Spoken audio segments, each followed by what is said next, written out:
Hello and welcome to the BNB show. My name is Brendan. That's Brendan. And we're here to break down the matchup coming up this Sunday against the Arizona Cardinals. But I do want to first welcome my man Brendan into the house. He of Seahawks Brendon Nelson fame. How you doing, my man? I'm doing pretty good tonight, man. I'm doing pretty good. Life is better than we thought it would be as of right now.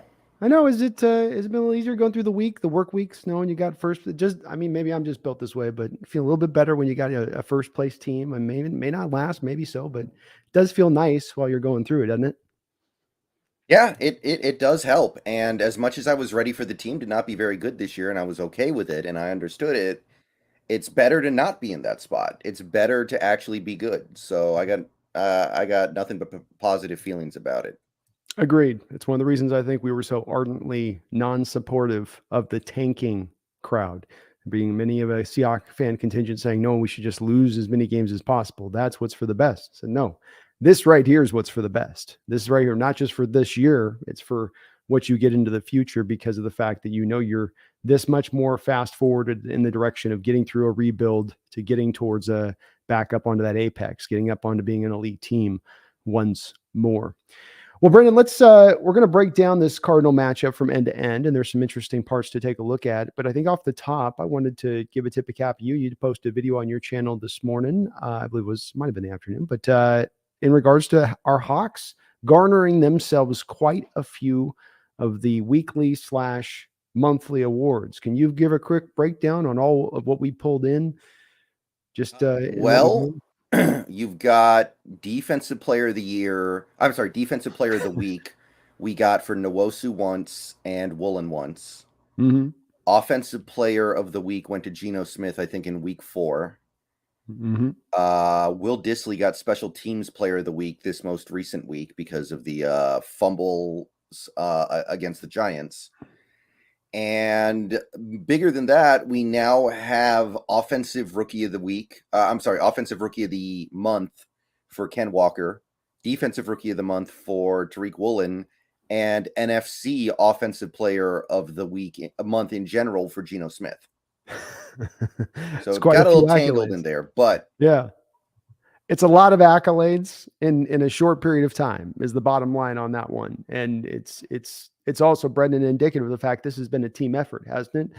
I know we're talking about the matchup, but the where we've come this year as a team has been not merely because you've had 2, 3 guys having all-time type seasons or whatever, that there's the stars are driving everything. It's because everybody across the board is pulling their weight.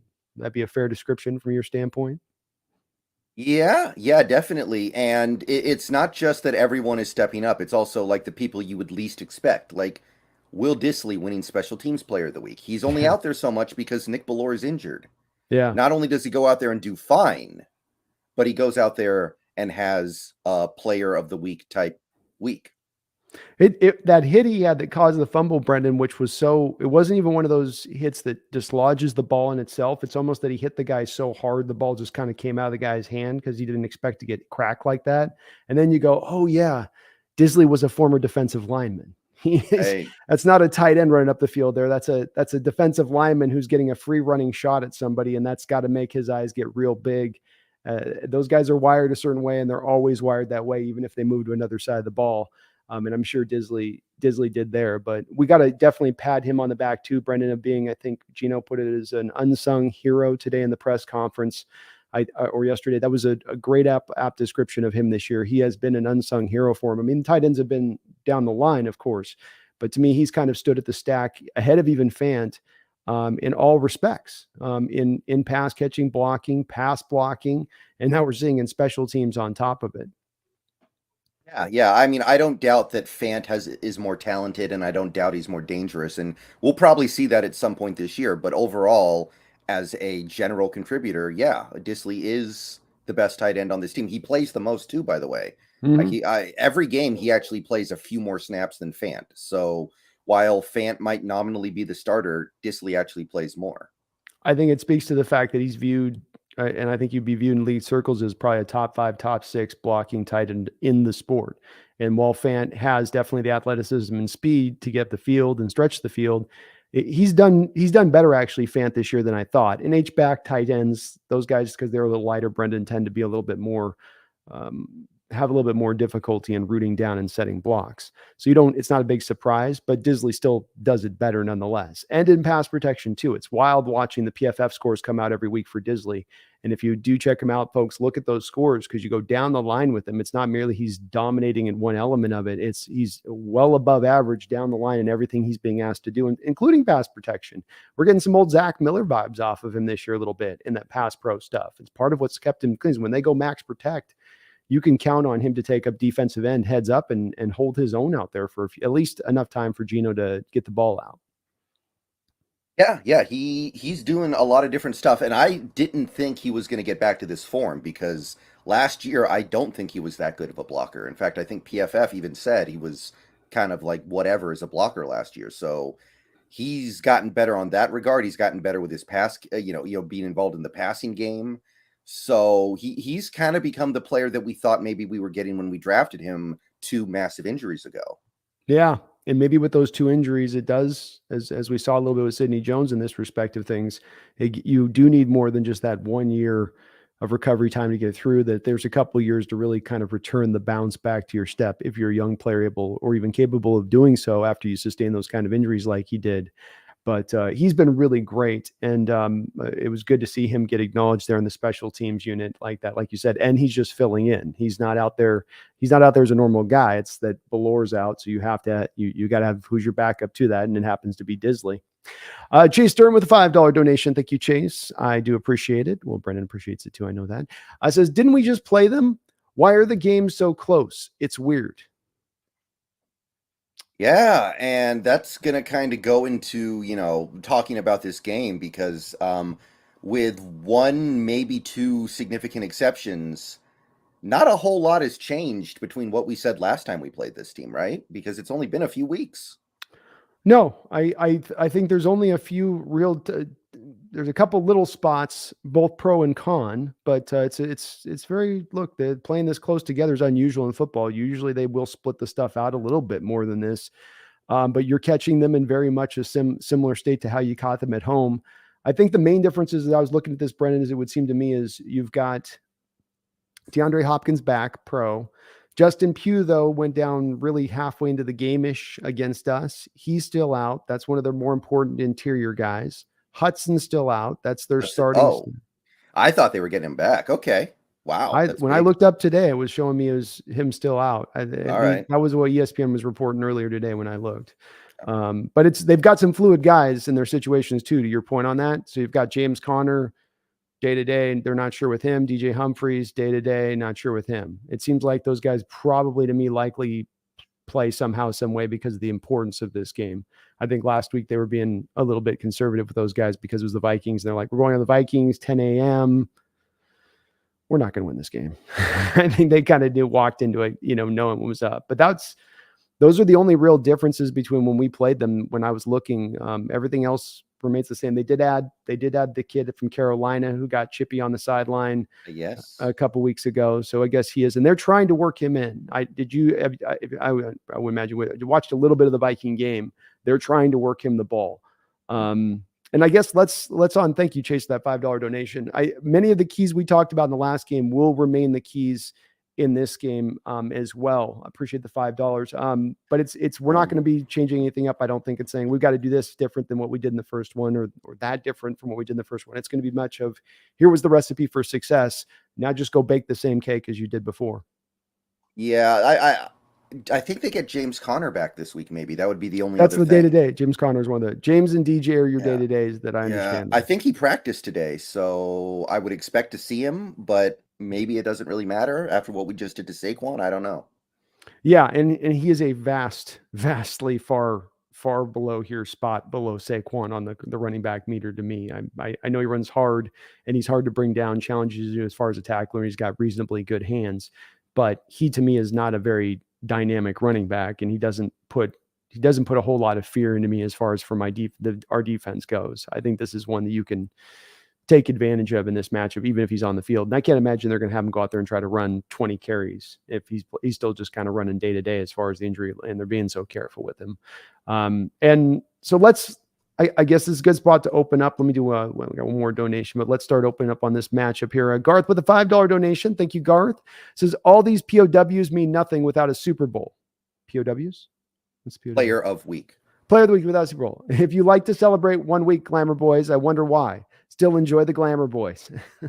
Well, I mean, this comment does kind of touch on something that I do think is has merit. Like you at the end of the day, I'm a fan of a team, not a fan of any one player.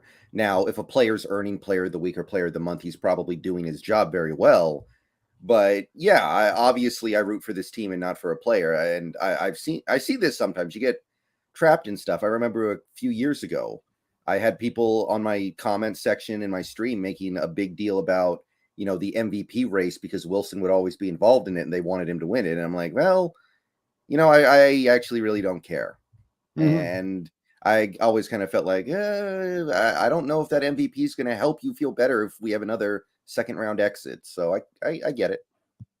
Yeah, I definitely think there's an app point here, and that it's not doesn't mean a whole hill of a lot of beans to the big picture of things. I look at it more, Garth, through the lens of this, that what you're looking for is indications this year of the bright spots that will go on into the future. And when you have week after week, month after month throughout the course of a season, you're putting players onto these player of the week list, rookies of the year list, whatnot. And you're week after week after week, Brendon read off the list. That's probably a pretty good indication you're putting together a pretty good core for the future. So as much as it's as much for me a celebration about what we have going into the future as you look at all those guys that were mentioned on Brendon's list outside of maybe Geno, and we'll see where that one goes. They're going to be parts of your future. They're going to be key parts of your future. And to know that they're not busts, to know that they're not, oh, what the hell did we draft? Oh, we thought we were getting this and it's that. Instead, it's holy hell, look what we got. And that's why I get excited by it. Mm-hmm. But thank you for the donation, Garth. I appreciate it, and salient point on your part. And so let's start breaking this matchup down, Brendon. And I want to start, if we could, in this Cardinal matchup. Let's start with the offensive side of the ball, because defensively we did a good job last time. That'll be a lot of us saying, just reinforce down what we kind of did before a little bit. But you go to the offensive side of the ball, and the Cardinals did okay against the Vikings through some of that game last week. And a part of one thing I would probably caution some folks on this, let me see if you think I'm a little crazy on this, Brendon, but I do look at this Cardinal schedule, a team that's 3-5. And at first blush, you say they're at the bottom of the cellar in this division. They're not that good this year. Obviously, we're going to be able to catch this team nicely at a time when they've got some injuries. But you do look through their games they've played this year. And Brendon, they do have a lot of fairly quality opponents. They've not gotten to really fight up against those teams that are necessarily really weak. It's not been like a murderer's row, I would say, but Chiefs, Raiders, Rams, Panthers, Eagles, Seahawks, Saints, Vikings. It's also not been an easy wonderland for them to go walk through either on the other side of it, has it? Yeah, it's been tough for them, and in some of those games they looked good. They went toe-to-toe with this Philly team that is currently the best team in the league, I guess, or second best at least. They didn't play well against Kansas City. That would be the big one. That was the one time they really got pushed around, but they've been mostly, it's been a tough schedule for them, but I still don't see a whole lot going on over there. I think that, the friction we started to see between Russ and Pete by year 10, you're already seeing that with Murray and Kingsbury in year, what is this, year 4? Mm-hmm. So I kind of look at that and I go, even if this is a product of a bad schedule, this bad start, it hurts because it starts to get that bad blood going. It starts to get some negative emotions running and it piles in on itself. Yeah. And they have that, of course, moment a couple of weeks ago where Kyler Murray's coming over for a timeout and he's screaming at his coach for the 20 yards between him and getting over to where he talks at him, just, kind of losing his stuff there for the moment. And I guess we'll just call it passion. But I would certainly translate it as more friction, like you would say on that. And there's been other things with it too. You had the whole preseason thing between them where Kingsbury gave him the play calling duties. He's like, I want him to see how actually hard it is. I was like, well, wow, where's the relationship at for you to get to the point of having to get that lesson across from here in year 4? you What if know. he did? What if he took that and was actually like really, really good at it? I know he just drops the headset at his coach's feet and looks him just dead Yeah. in the eye, just cold blooded look as he slides away. Yeah, I read that happened to Babe Ruth because he started out when he was young as a position player, and then he started like saying, "Oh, our pitcher sucks. Our pitcher's so bad," and the coach is like, "Okay, go out there see if you can do better," and he did, and that's how he became a pitcher to start his career, And a dominant supposedly. one. And a Hmm. dominant one at that. Like he was an amazing pitcher when he went in too. So that's Hmm. hilarious. Yeah, that's hilarious. Who knows on that? We didn't hear if I didn't actually see how he did as far as his play calling going productivity wise. But we look at ourselves offensively in this game. We got held to 19 points, which if you look at it over the course of the season now, that's one of the best defensive performances against this juggernaut Hawks offense that you're dealing with on a weekly basis, Brendan. How do you think, how did they do that to your eye? I was in the stadium at the time, so I had a very decent, I rewatched the game a little bit, but what to your eyes was it that they did that held us to that 19 points in that first matchup? Mostly it was just quarterback pressure. When you can generate pressure, especially on third downs, and get off the field using that pressure, good things are going to happen. Even if you're able to do things like run the ball well and be generally effective on the other two downs, if you are getting pressured on third down, then that pushes you off the field, and that leads to a game like what you had against Arizona, where it felt like everybody played mostly okay, and yet you're only putting up 19 points. Yeah. No, it's very true. I think I would say the same thing in my assessment of it because you did run the ball reasonably well in that game too, and you were able to move the ball. But when it did kind of come down to it, it was you struggled in the red zone in that game, I think, a little bit. And yeah, just they were able to get the pressures at the wrong time, and they're good at that. The Geno talked about in his press conference how they did it. This goes back to last year with Russ, where they are multi-dimensional. They're going to run all these different packages and looks at you. They're going to come from every different direction. They're going to look like they're coming in blitz and giving you every sign they're coming at the blitz. They're very well coached about how to disguise. And so I was watching again that Viking game, and there's times Brendan, you can usually read like linebacker comes up and you're going and you go, oh, he's definitely coming. I know he's coming. He's blitzing. There's no doubt about it. And then there are other times where you can see where he's faking and you go, okay, I know he's absolutely faking. Like he was trying to show it, but you see him already starting to drop off. The quarterback caught him with his cadence and he figured it out. And you see that little chess match going on those moments. Their defense does a good job of not giving you those indicators to the quarterback. And you got to read it kind of blind and then trust your blind read on it without really finding those little, I'm sure some quarterback would tell me, no, there's this little idiosyncratic thing they do here and there, but they seem very hard to me to sort of pick up when they're coming and when they're not coming. And they always seem to be just about every other play showing like they're coming. It makes it the tough part with them, I think. Yeah, I think if you can stymie that, though, there's a lot of things you can do to this defense. If you can find a way to hold up against that blitz, there's big yards and a lot of points to be made here. Yeah. Well, and that's the way you get after those type of attacking blitz defenses that are based like this, Brendan, is that you sort of say, okay, we'll take our lumps on one side of it, but you're going to leave a lot of open holes and open space on that back end on the other half of it, and we'll just attack those holes. And so that's maybe really a big part of the key for us offensively in this game. I think we both would acknowledge we're going to run the ball fine. I don't think we're going to necessarily break their backs with it. But the Vikings, I mean, had no problem. It didn't matter whether it was Dalvin Cook or Alexander Madison. Hell, even Kirk Cousins had 5.5 yards per average carry against that Cardinal team last week. So I think there's going to be plenty of holes, and it wasn't hard yards, Brendan. There's plays where they'll have the penetration where they look really tough defensively against the run game, and then you see these huge holes open up and you go, okay, there's big spots to attack in this defense in the running game, and not just inside, outside, all the way around.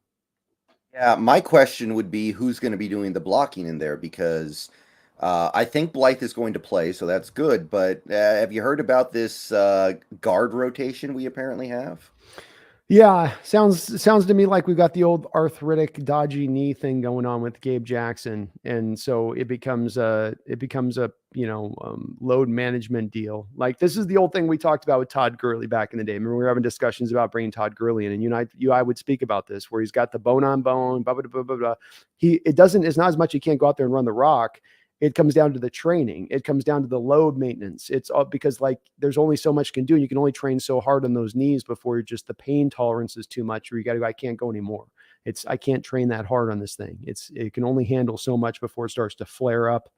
That's the stories you hear about this type of stuff. This Gabe situation sounds exactly like that to me, where it's probably got a knee that's sort of getting a little flary on him, and it's not going away. It's probably something, and very much in a lot of respects, he's going to be dealing with the rest of his life.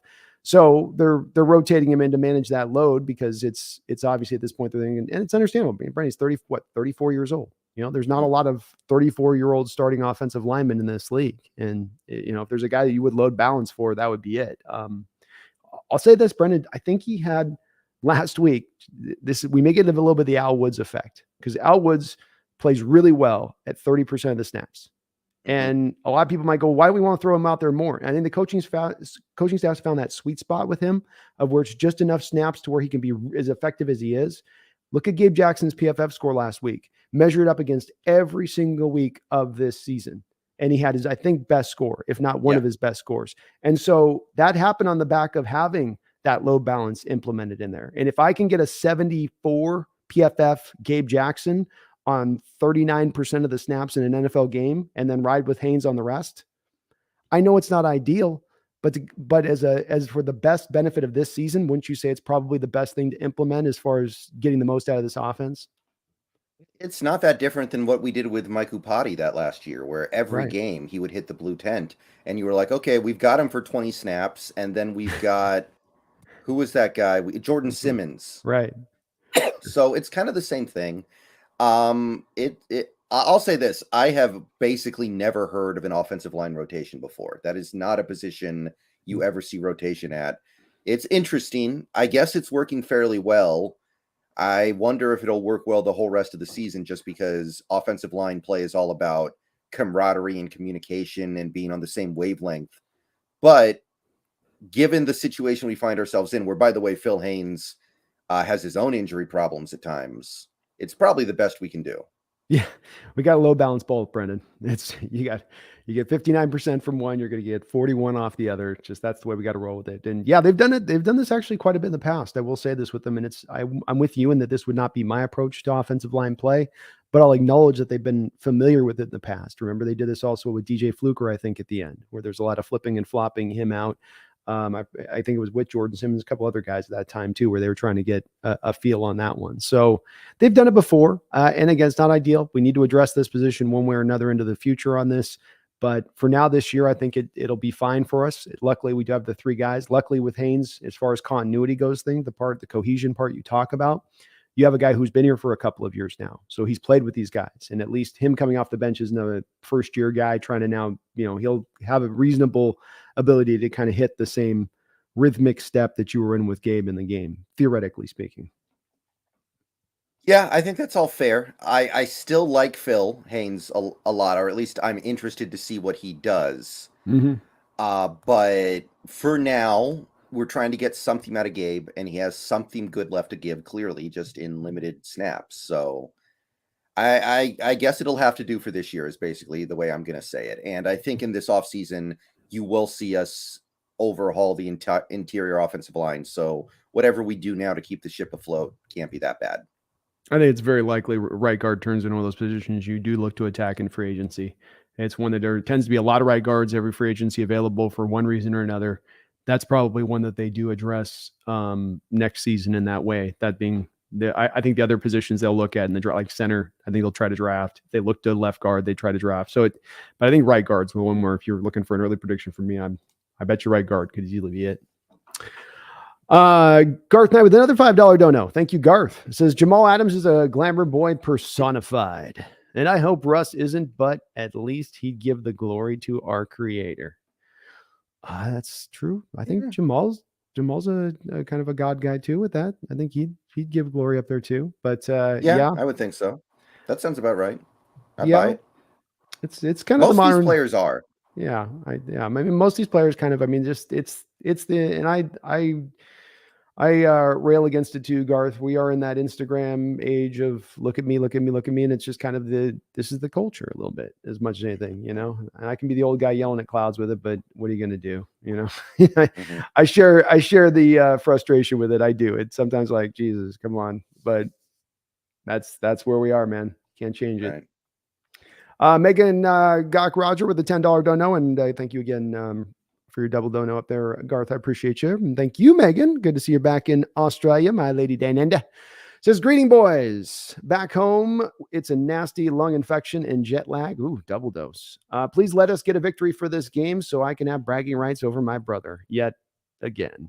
That's right. Megan's got herself a brother who's a Cardinal fan. I was in the stadium with her. We actually went and saw the game, and she got to revel not only in our Seahawks winning, but the fact that she gets to rub her brother's nose in it because he's a big Cardinal fan too. So, well, you get better down there, Megan. Get better. Take care of yourself. That's a long trip down a flight down to Australia from. Oh yeah.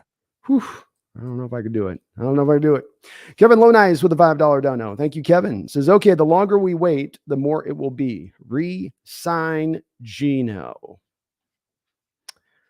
Yeah, I strongly disagree. I see this take all the time, and I very strongly disagree with it for a few different reasons. Yeah, well, first, give a couple of those reasons. Well, first of all, this isn't Madden. Every player isn't going to just negotiate a contract with you whenever you want them to. Geno at this point might be saying, no, I'm going to let this play out. I'm getting protected well. I'm playing the best football. Every week I play good, my price goes up. He might say, I'm not going to the table right now.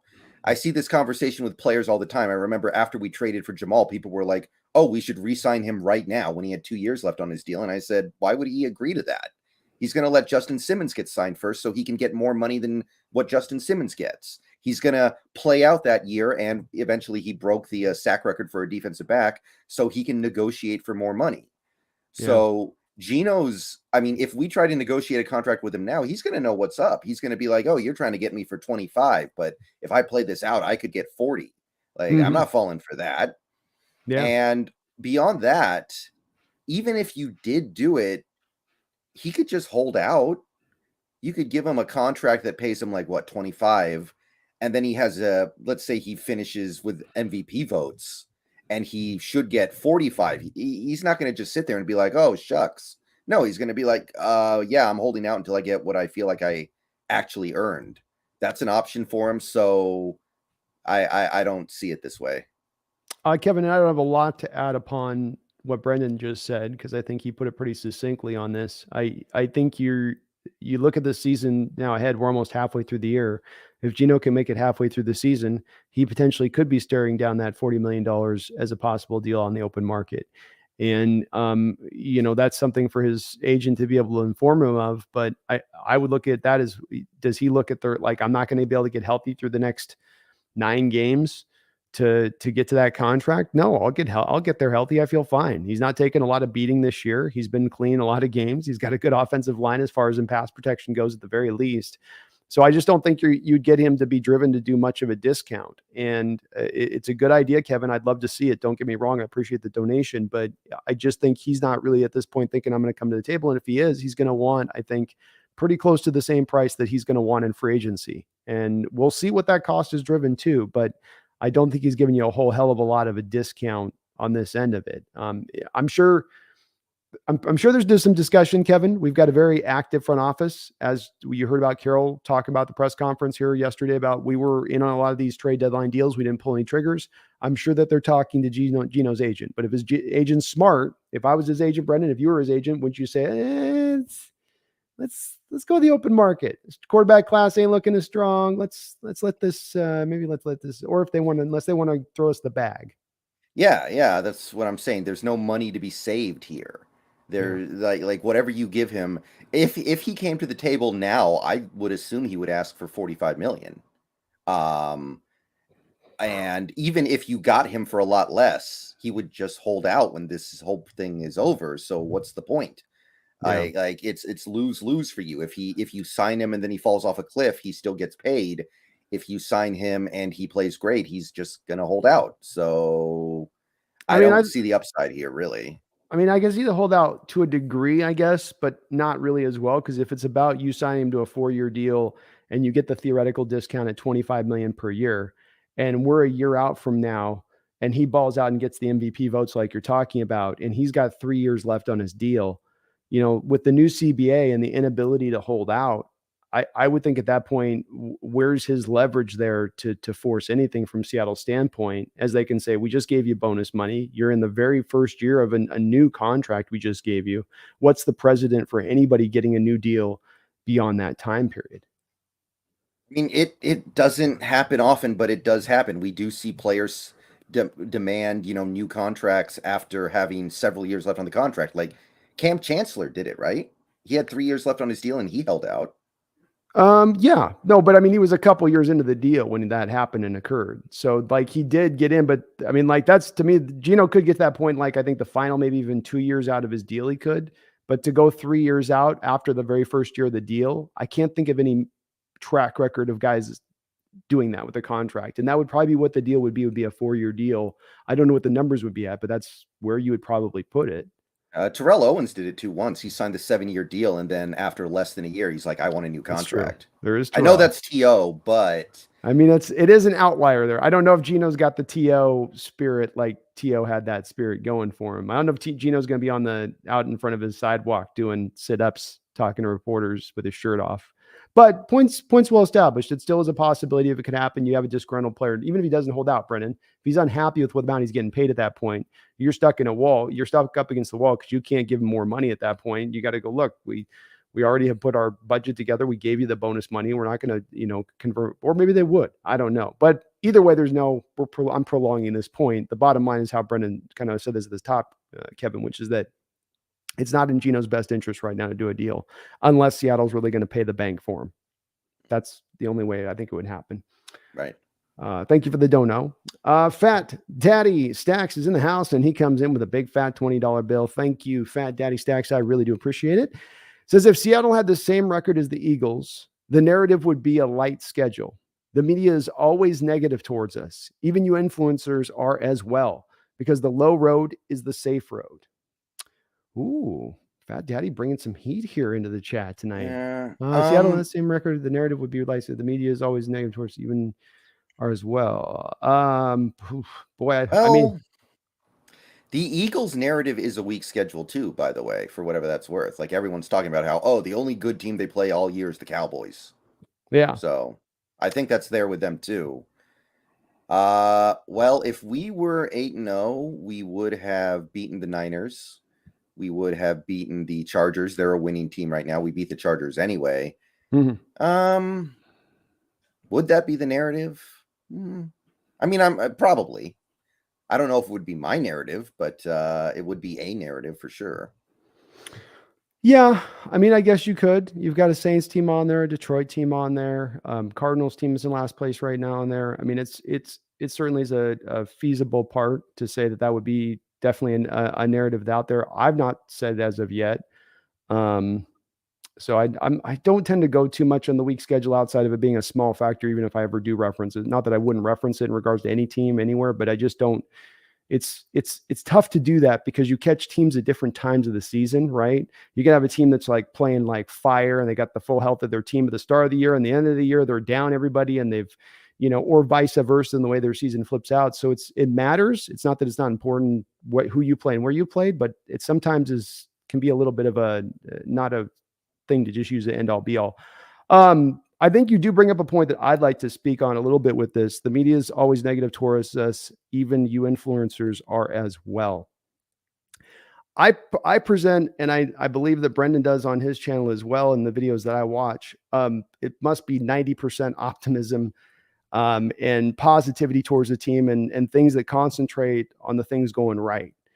What I found, and I especially can see it now at times on videos with stuff where 10% you might go into a direction that's not milk and honey. And people, I find, do really bristle up against that. And it makes it hard for me. I'd love to hear your thoughts on this, Brendan, but it makes it hard for me sometimes because I'm just trying to be honest and truthful and tell you guys how I see it and not come at it with some sort of built-in, I got to maintain my positivity here. I always got to make sure that everything I'm putting the spin on is that the team's amazing and great and it's all beautiful and well. But it's very interesting at times. I could be 90% and positive pro the team, but the 10% is what people will get caught up on. And it's one of those things, this like the Tyler Lockett situation from this last game, I think is a great example of this. Tyler played a great game. Tyler was playing through injuries and battling through those injuries. And that was making it hard on him. that doesn't change the fact that Tyler Lockett probably had his worst game as a pro. He had the biggest moments of like, wow, that's just a tough game for Tyler Lockett. Doesn't mean I want to throw him away. Doesn't mean that I need to trade him. Doesn't mean he's of no use. Doesn't mean he's not one of the best receivers of Seahawks history. No, it doesn't. But I think people take that initial statement of, wow, I just think he might have had his worst game as a pro with the Seahawks. And they go, so now you hate Tyler. Why are you throwing so much shade at Tyler? Wait. I said all the good stuff about what he did prior, about the double move, about overcoming and the resiliency, but then they'll just hit that little 10% part. So I would challenge Fat Daddy Stacks you just a little bit on this. I appreciate the $20 donation about negativity towards the team. We were in a rebuild this year. We both saw the record by looking at the team and just being honest and truthful where we saw it. I was definitely not negative last year when I said I thought the Seahawks team was going to the Super Bowl. So I was certainly on, but you take it year by year, you assess the lay of the land as far as how you see it, and you make the best prediction you can on it. But I got to say, this is the place where I push back on a little bit. I'm sorry I'm being long-winded on this, Brendon, but this has kind of been a little bit of a point where I've seen in my comment section, it'll pop up where I'm really trying to get to a point of having people understand where it's like, I can love the team and be pro team and say some things that are going to be tough for you to hear at times, but let's concentrate on whether that stuff's the truth or not whether or not we should not say anything bad about the team ever. That's let me get your thoughts on this from another fellow influencer standpoint. I don't have too much to add to what you said. I think you summed it up pretty well. We're just trying to be real here. We're like years ago, before back in the mid OOs, late OOs, there was a community of football fans, mostly NFC East fans, Cowboys, Eagles, Giants, at that time Redskins, where they had like hundreds of their fans making YouTube videos. It was called the Trash Talk Circle. I don't know if you ever heard about this. No. Oh, okay. Yeah, this was back in like 2007, 2008, 2009. And that's actually where I kind of got my start as a YouTuber. I saw what they were doing. And I was like, I kind of want to do that. So I actually have an old channel still out there where I was making videos back in 2007. They were terrible. You couldn't hear me because my laptops sounded like a jet plane. Well, the technology hadn't caught up to you yet at that point. But I looked at those people, and those people were just always trying to be positive, always trying to, talk about how their team is great. They're going to win every game. It was about trash talk. They were having fun. But there was also this kind of thing I noticed where people always left after like a couple of seasons, because that kind of persona does not work if your team isn't winning a lot of games. So like every single Redskins fan who was making videos on YouTube back then, they would last like a year and a half. So because their team was bad. And it's like, am I really going to make myself look stupid every week when I go out and make this video talking about how, we're going to beat you by 4 touchdowns, and then it never happens? Yeah. So I don't see how that's beneficial either. Yeah. It's just at the end of the day, Fat Daddy, it's just trying to be as honest and truthful. We're not going to get everything right. We're going to try to get as close to the right as we can on the way we're seeing the situation, and not operate from a bias of, well, we don't like this, don't like that, so that's going to color everything, but try to be as uncolored by things as possible. And I'll tell you this too, the low road is not the safe road. Saying anything whatsoever that approaches the mark, even halfway close to the mark of criticism, shots get fired quickly. Trust me. So it's definitely not a spot that you feel in safe territory on. But thank you for the $20 donation. I do appreciate where you're coming from on that. $7 donation from Roy Froelich. Thank you, Roy. Says Call of Duty weekend. Yeah, baby. Kyler will suck. Well, thank you for the $7. I was trying to look this up. I couldn't get confirmation of a double point weekend this weekend. Brendon, have we got some breaking news on any confirmation of the double point? Multiple people have said it to me that it is. So I would assume that it is. Either way, you would think he would play it a lot because it just came out, right? It just came out. The game's kind of fire. So. Oh, it is? I haven't. It's kind of good. And usually multiplayer, I can last I get a couple of sessions in and I'm like, okay, I've been playing this game for 20 years. The same. I've got a couple of deep nights on playing where it's actually been, I like how the guns play. I like how the progression system works. The maps are relatively good. There's some bad ones, but yeah, you'd think you'd be hot to trot on that no matter what with that. And if it's double point, then hell yeah. Hell yeah.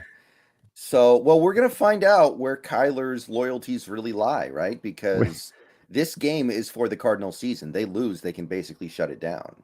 They can. Yeah, that's one of the reasons I think you're going to see Connor, you're going to see Humphreys, any guys that are on the line to being able to play in this game are going to play because of the fact that they, like you said, they lose this game in this division, and it's probably all she wrote for them as they go forward. So we'll see, but maybe that will be helpful. As somebody pointed out, it's the data on this was pretty conclusive, Brendan, wasn't it? Where if he had been playing on double point weekends, it had been horrific quarterback play.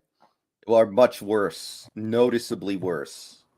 Yeah, noticeably worse. Exactly. Like night and day, like the difference between him and DeAndre Hopkins, which he remains ridiculous, by the way. He made a touchdown catch with one hand, and Harrison Smith had great coverage on him, and he's so tough, man. He just sticks up that paw and he reels it in. You're just like, geez, okay.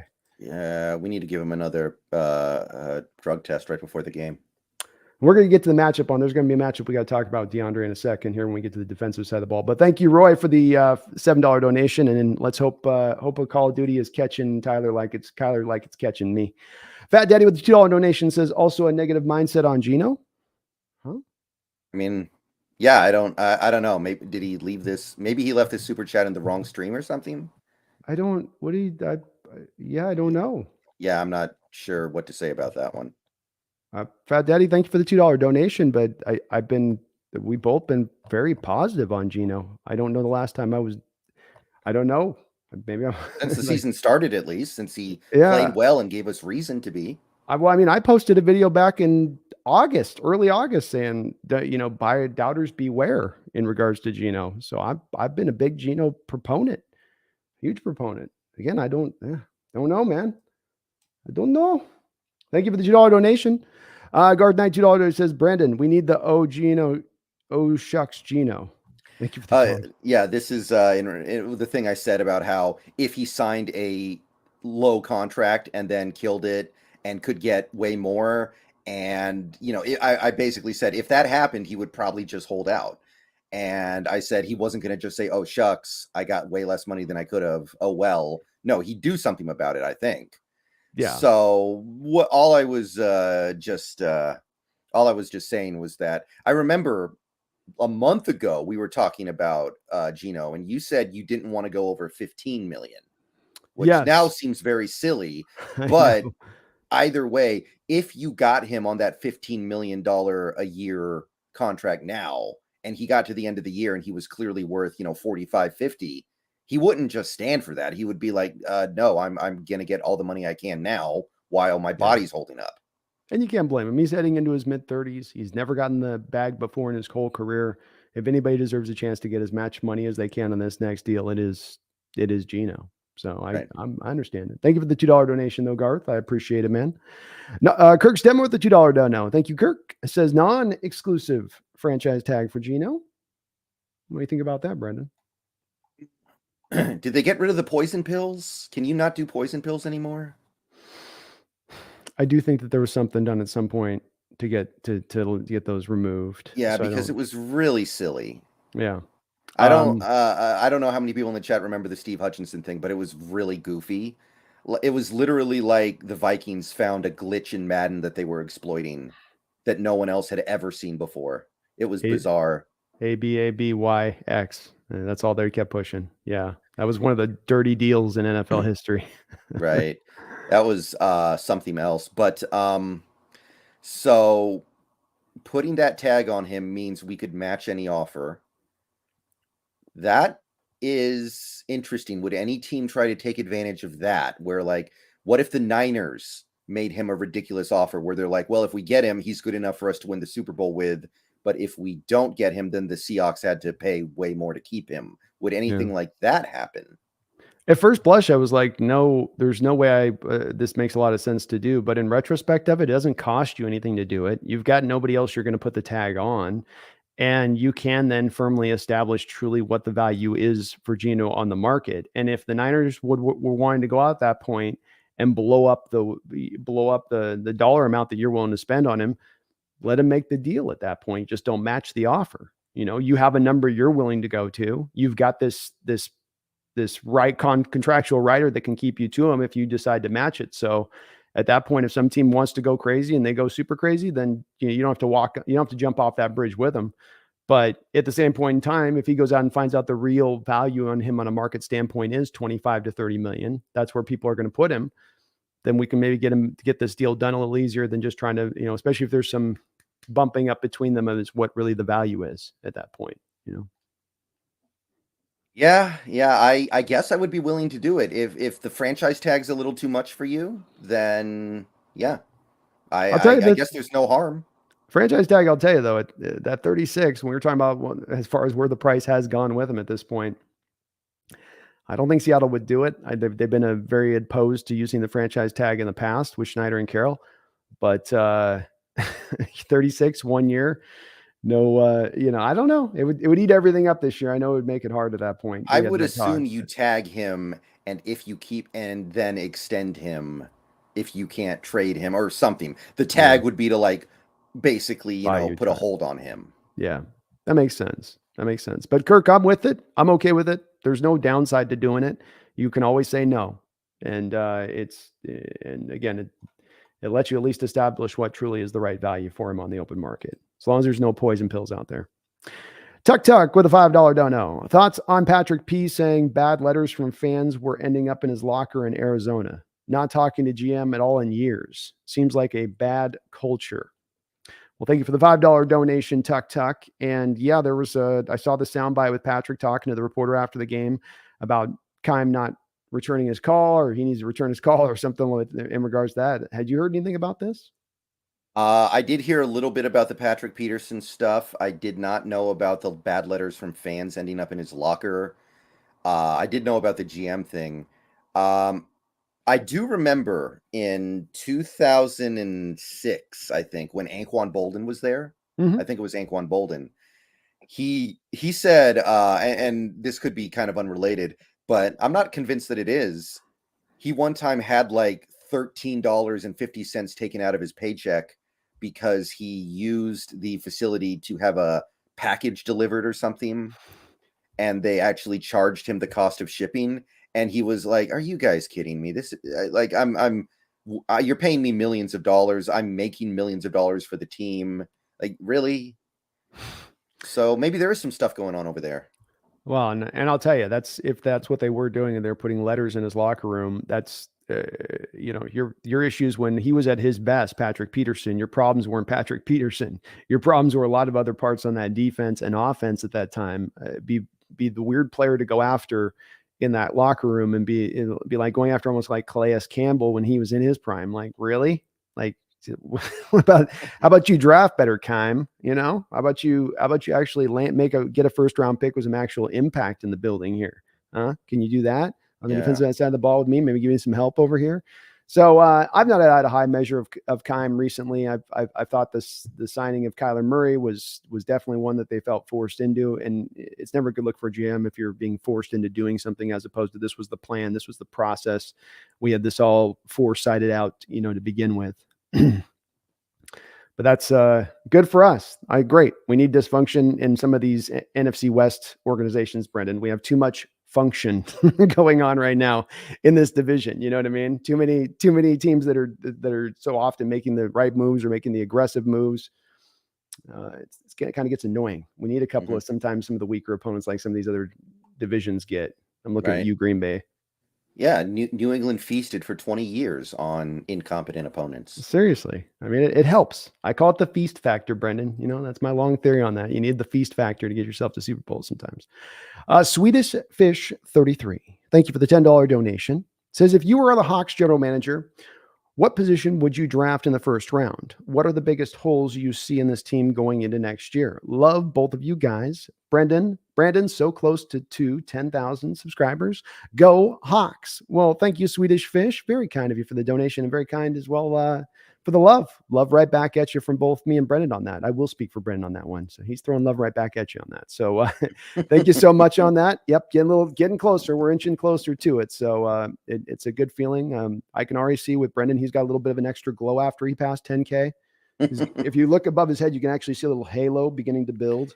Yeah. I'm not going to say there might be a light of God now coming down as he gets another 1,000, but I'm just saying the progression system's working. You know what I mean? Yeah. YouTube sends you like the silver play button when you hit 100,000, When you get to 10,000, they should send you like one made of, I don't know, asbestos Laminated. or something. Here's a laminated. Give you a little laminated card.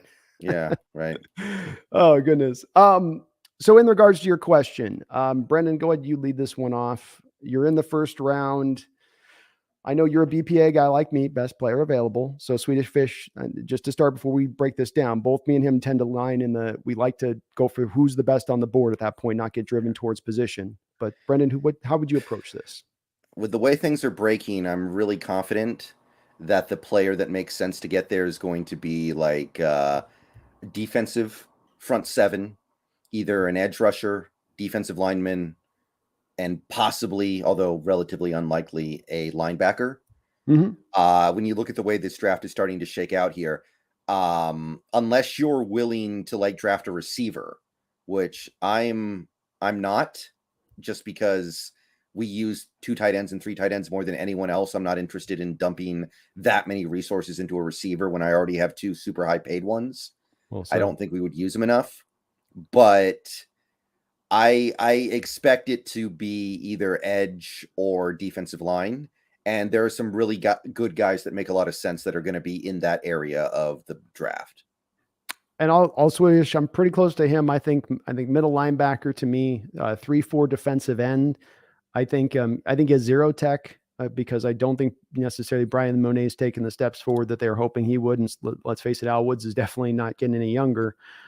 So those would be I would lean more defensive heavy in general. Swedish Fish, I would operate completely though, again, from best player available. I can't apply this at all places, right? If I'm picking with Denver's number 1 pick at 9th overall, and I've got an amazing left tackle on the board, and he's my best player, right? I'm not going to take that, right? So there is going to be certain limitations to this, but in general, I think you've got to apply the BPA. That's the model I think that they applied this offseason for this last draft, and why they had so much success from it. They didn't go into the 5th round and say, well, we drafted Kobe Bryant in the 4th round, so we don't need another cornerback now. No, they went with the best guy that was available on their board, and they took him. And that's where I come back to again with it. Just stick into that pocket, Swedish Fish. It's hard to do because I think the pull for all NFL organizations is to start to dip into that. Well, we need this, and this is kind of close to what we need. And it's not quite as good as this guy, but it's close to what we desperately need. So, and that's where you get yourself, I think, into the most trouble in as far as roster building, especially when we're in this process, the roster building where we're at, which is in the relatively young stage of it or the early stage of it. But I actually made a video earlier this week talking about the guys I would look at with that first Denver pick, assuming it's somewhere in the like 4 to 10 range, which is where I think it ends up. Basically, it was Miles Murphy, Brian Bresee, and Jalen Carter. If Will Anderson somehow fell to number 4, then him, but I don't think he will. And I guess kind of the mild reach you could make that wouldn't be the end of the world would be Trenton Simpson. Like those are the guys I'm eyeing right now. Yeah. I would really like, I think Murphy of those names you mentioned, and I'm picking in that spot. Murphy to me is the guy that 3-4 defensive end, impactful defensive end, pure fit into the scheme at that point. He can do all the gap shooting that you need him to do. He can hold up and just everything you want out of him, out of a guy on that end. He can do and more. I like Jalen Carter too, but I'm kind of leaning a little more Miles Murphy over Carter at this point, just slightly. I need to maybe watch a little more Carter film, but yeah. Do you see Miles Murphy as an edge or an end in the 3-4? He's a 3-4 defensive end. Okay. You can stand him up. They've had him stand up and do some outside linebacker stuff, but it looks like a 3-4 defensive end standing up doing outside linebacker stuff. And he does okay, but it's against college level tackles. When you get him to the pro level, he's just going to need to keep his hand in the dirt. And he's explosive off the snap. He's got good quick first step quickness, Brendan, but he's not. It goes from the quickness to a little, and the Breeze is even kind of worse about this. Breeze is incredibly explosive, but then it quickly slows down. You know what I mean? Like it goes, it's weird. It's like all of his, your meter runs out on your turbo chart right off the bat. But I like Breeze. I do like Breeze too. But Murphy's my guy right now. Not Bresee, it's Breeze. I don't know. I got to look it up. I'm in the early stages of pronunciation along with the scouting evaluations. You can learn it if we draft him.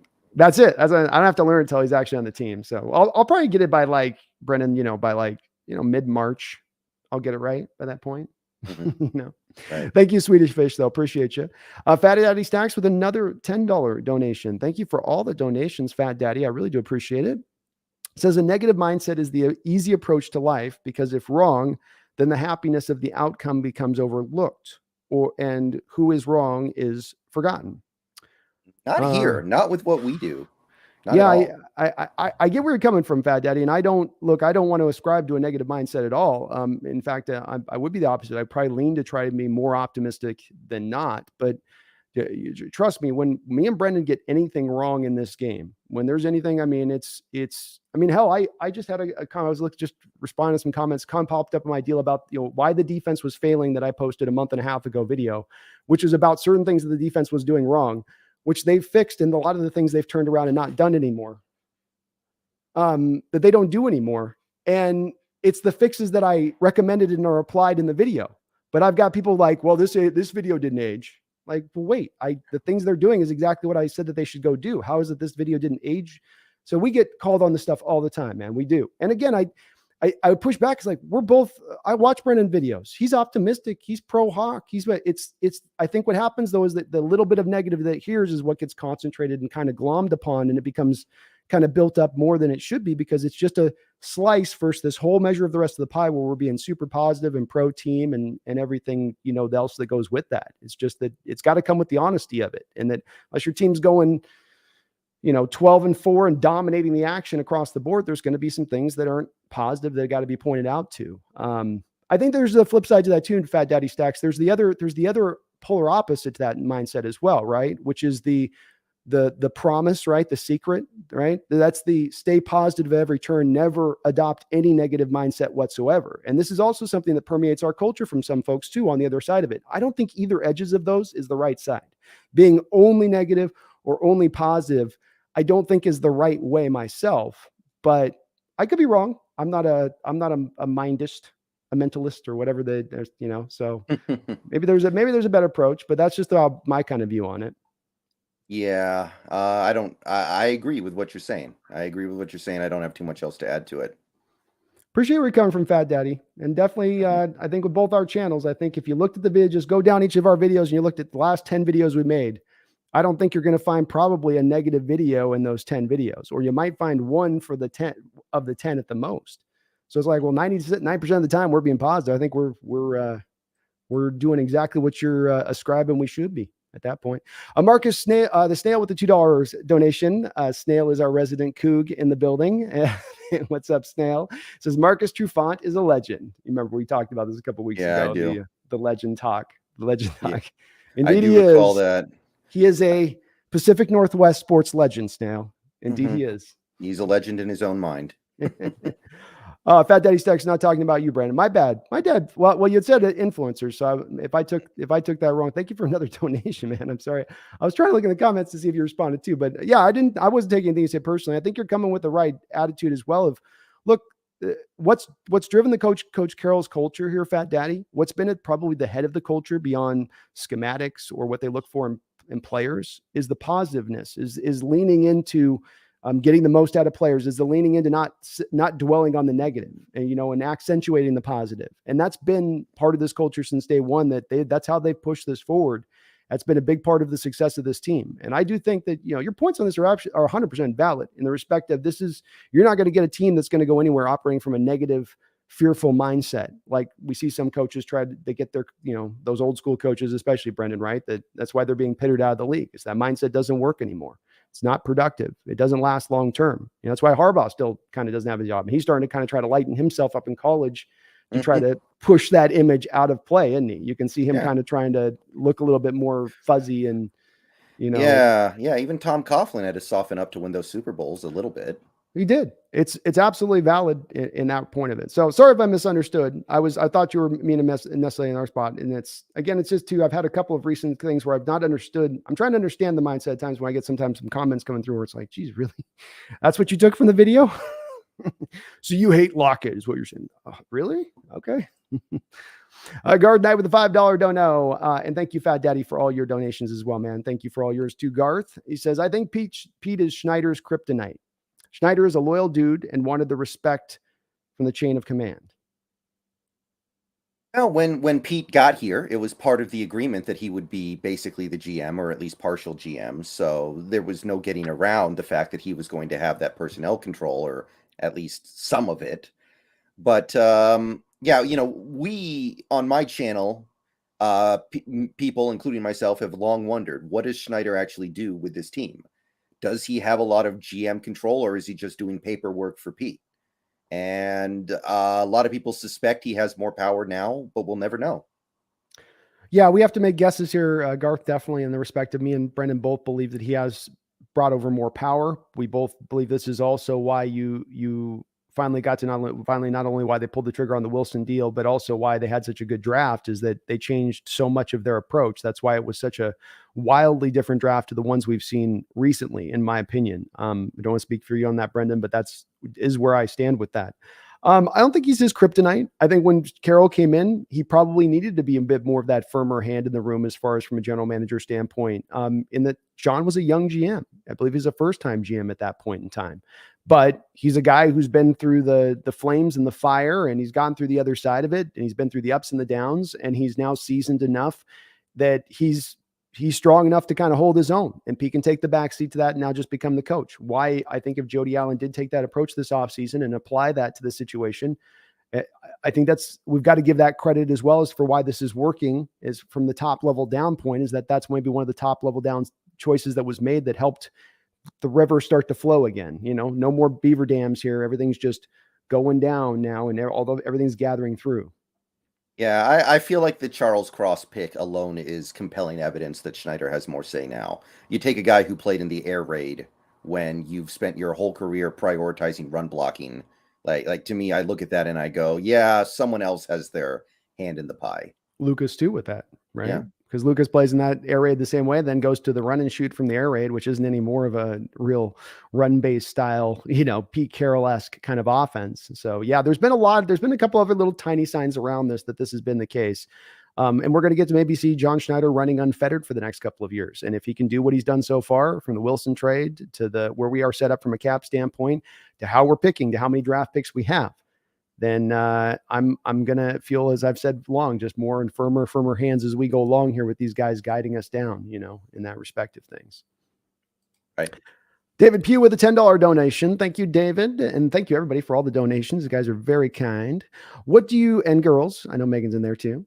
David says, what do you guys think was the correlation with this team having a good offense or defense at different points in the season in recent seasons? And why do you think that seems to have flipped on its head this season? What a great question. We're gonna have to break this down a little slowly, Brendan. So I'm gonna have you start this one off, because we're gonna do this as a 220 thing, right? It's a 220, 221, 222 is what he's referencing here. So 2020, I'll set the stage and you explain it here maybe a little bit. 2020, Russell Wilson's going off the handle, throwing for a bunch of yards. Defense can't stop Jack Diddley Dandy. What that year, as the defense turned back around and the offense slowed down, did you see as the big quotient within that? The defense brought in pass rush courtesy of Dunlap and getting Jamal Adams back. Mm-hmm. Both those guys turned that defense into a top 5 defense for the second half of the year. They introduced, I think, bear fronts. I think that was the year they really started utilizing the bear fronts more. That's what I saw from the defense. The offense, every defensive coordinator in the league figured out the way to stop this offense was to use the most basic defensive call in Madden, the play that I called 100% of the time when I played Madden back in the old days, the old cover 2. I never deviated from the cover 2. I was like, I don't want to get beat over the top. If I don't give up big plays, I'm going to win every game. And I did.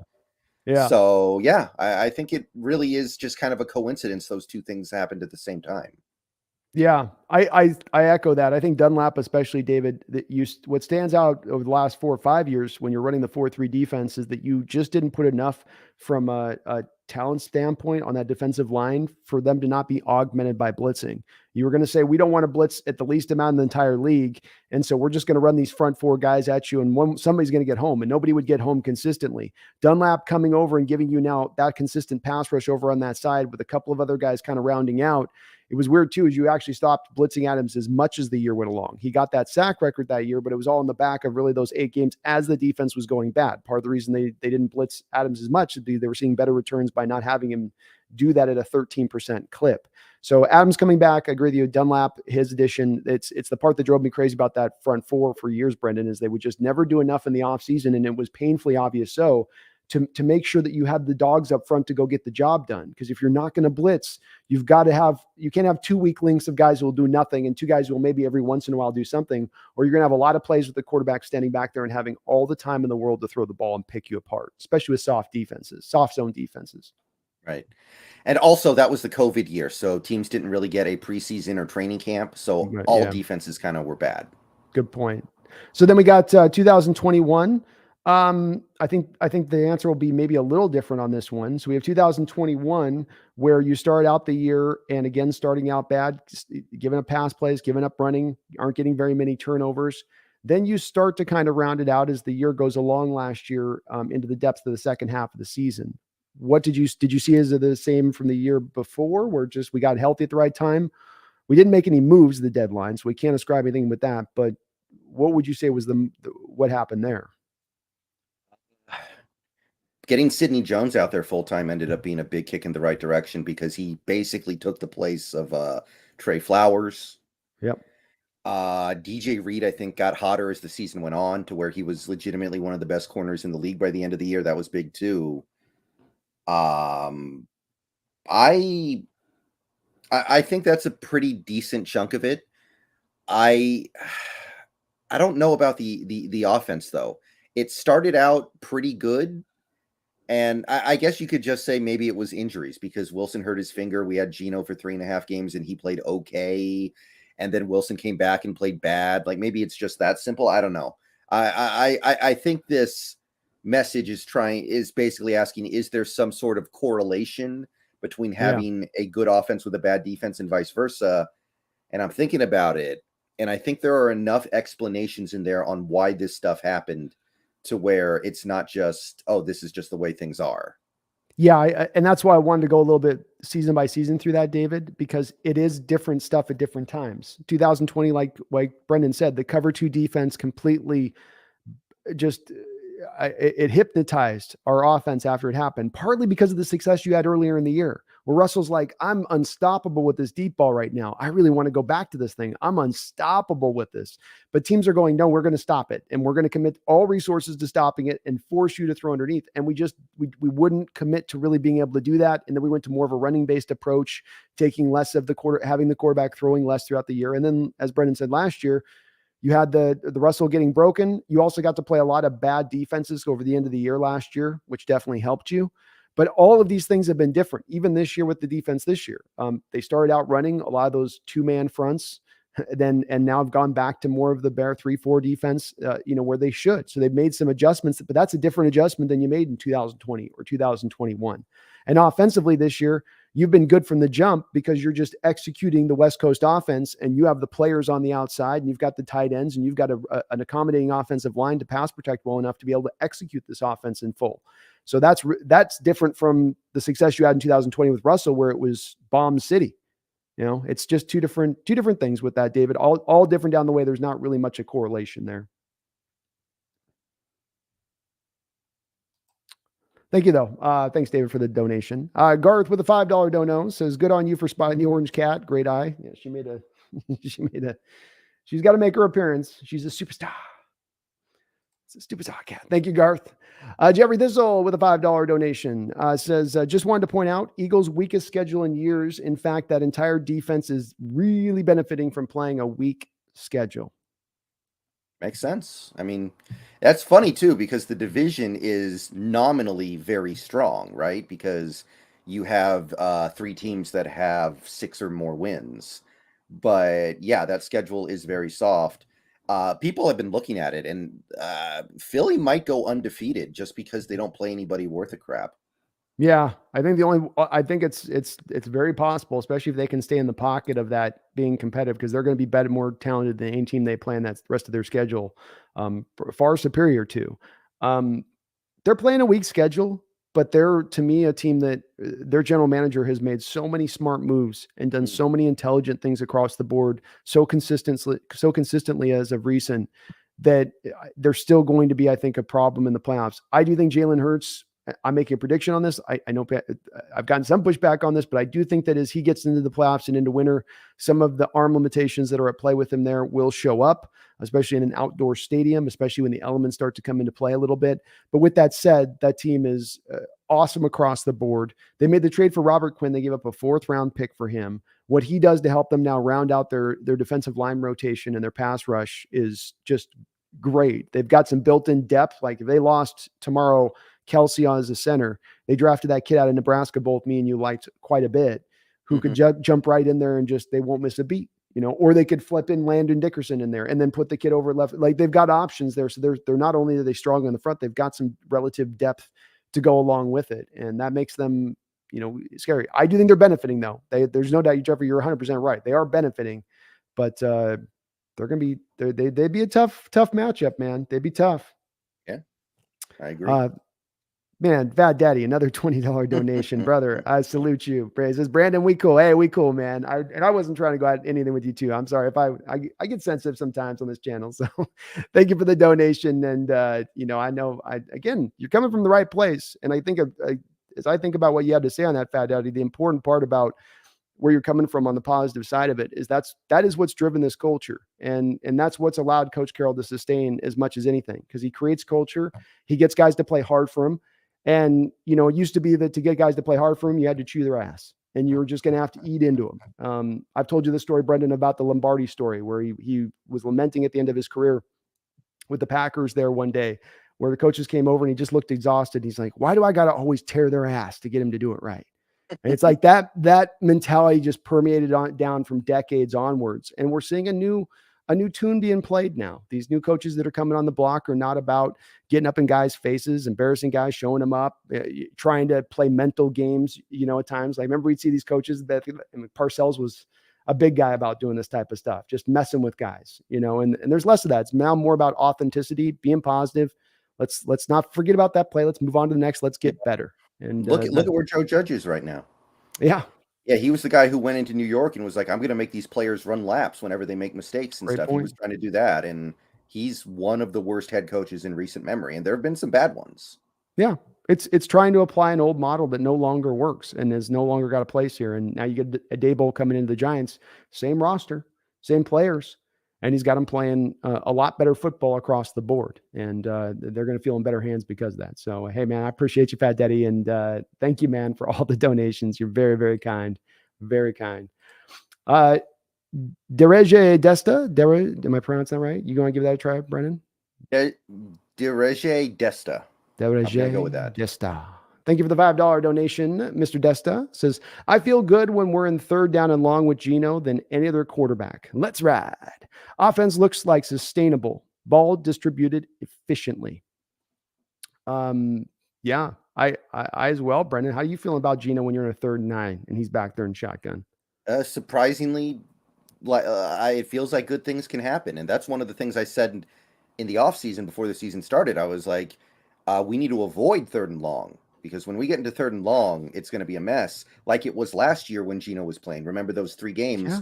I remember the Saints basically just swarming him every play down the stretch of that game when it got into an obvious passing situation, and he just kept taking sack after sack. Hasn't been the case yet this year for the most part.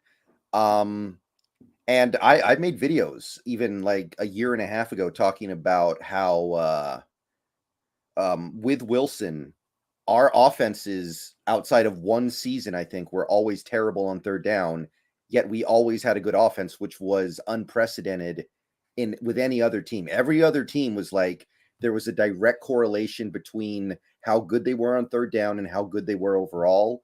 Like you had Green Bay and Kansas City and Tampa Bay always at the top of the 3rd down chart when they had, those elite quarterbacks and elite offenses.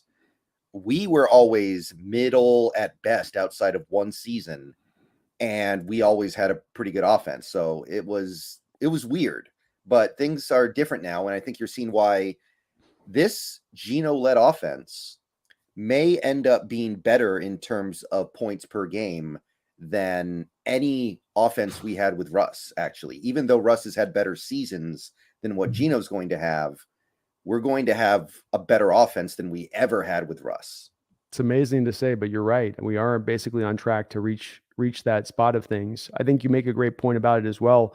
You had the big worry with Geno with pushing the ball down the football field. You didn't see him consistently doing it last year, and you had some questions coming into this year with doing it. And if you're going to be in third and longs, you're going to be asking your quarterback to push that ball down the field. It's not just going to be dink and dunk zones at that part. It is, and a lot of parts and attributes of Geno's game that has surprised me and blown me away this year. That's been the part that's caught me, Brendon, as much by surprise as anything else. I also think that stat you talk about, I translate that too of teams that aren't good in third down are also not good, is I start going down this logical train of thought. You're not good in third down. So then no matter how good your defense is, no matter how talented or dominant they are, you're putting them on the field too much over the course of a game. And even a great defense will wear down because an offense that can't get third down is not usually going to be a good offense. And then that means even if you got that defense gets undone. Part of why we have so many teams probably building to the offensive side of the ball over defense at times in this league. Would you say that's a pretty fair way to break that down? Oh, you're muted.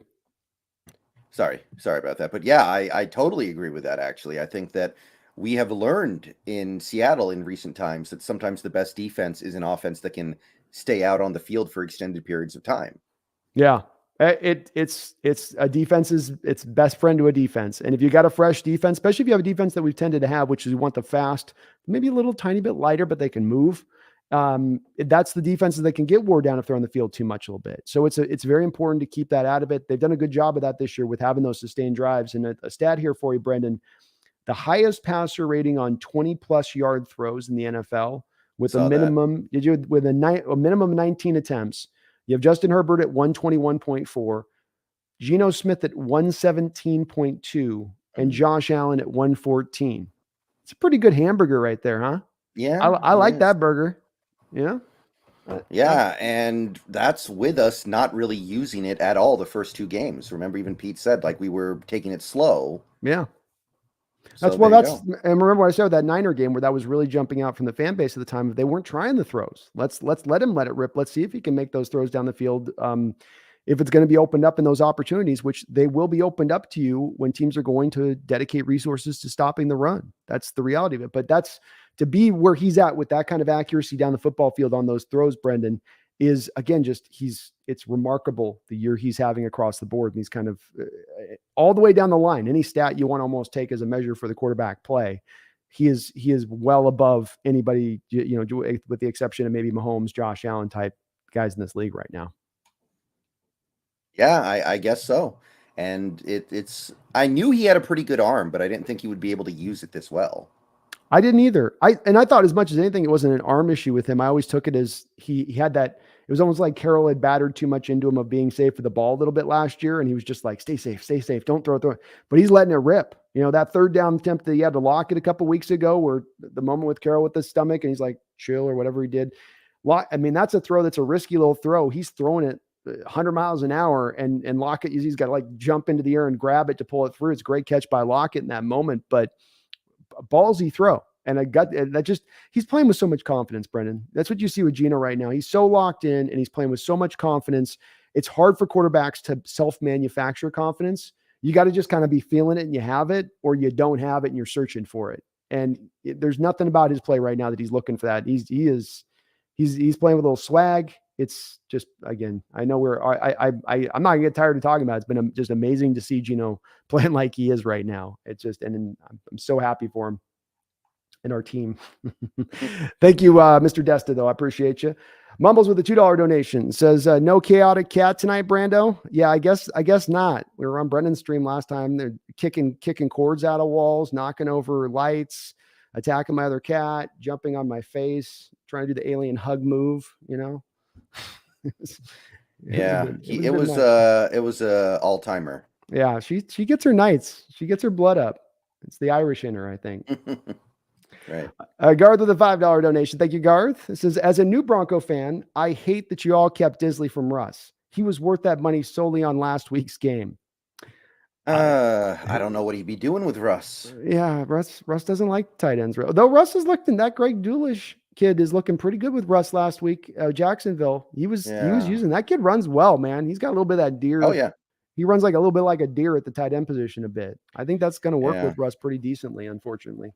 Yeah, but let's Albert O's career is basically over now because of what Russ did to him. So Jesus, I know that guy. They were Bronco fans were so high on that guy. He went from gold to trash in the matter of yeah. like 4 weeks. That was weird. Like everybody's like, because remember that was the thing they were telling us is, yeah, fan schman. We've got Albert Oba. We got Albert.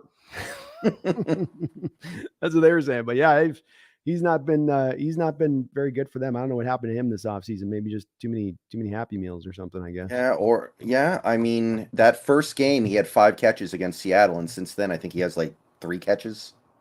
Jeez. Well, you get into that Wilson doghouse, man, and he will Yeah. not target you. He will not. And Disley's definitely come far for both me and Brendan. We were both bristling a little bit at the 3 years, $24 million at the time, going, ooh, Well, that yeah. stings. Well, I always loved Disley for many reasons. Me I too. did Yeah. like the contract. I will say this though, and this is an important lesson in life. You are worth what somebody is willing to give you. Mm, And we can say how much we think Disley should be worth, but if the Broncos were saying, we'll give you this, and the Seahawks go, we'll match that, then that is what he's worth yeah. because somebody gave it to him. Yeah. And beyond that, he has been worth, I mean, to me, he's been worth every dollar of what we spent at Oh, this point. And I'm happy to give him that contract out and make him a Hawk for life if we can get this kind of play from this guy, into the foreseeable future. I mean, you need this stuff in the offense. I referenced Zach Miller, but Miller becomes a really forgotten key piece in that Super Bowl oh run yeah. as a guy that just people don't really remember about how good of a complete tight end he was. I mean, I watched that guy heads up one-on-one Clay Matthews in pass pro and dominate Clay Matthews. I've seen that footage and film of him doing that, and he was such a great all-around player, and you're getting the same kind of play and what he brought to the field.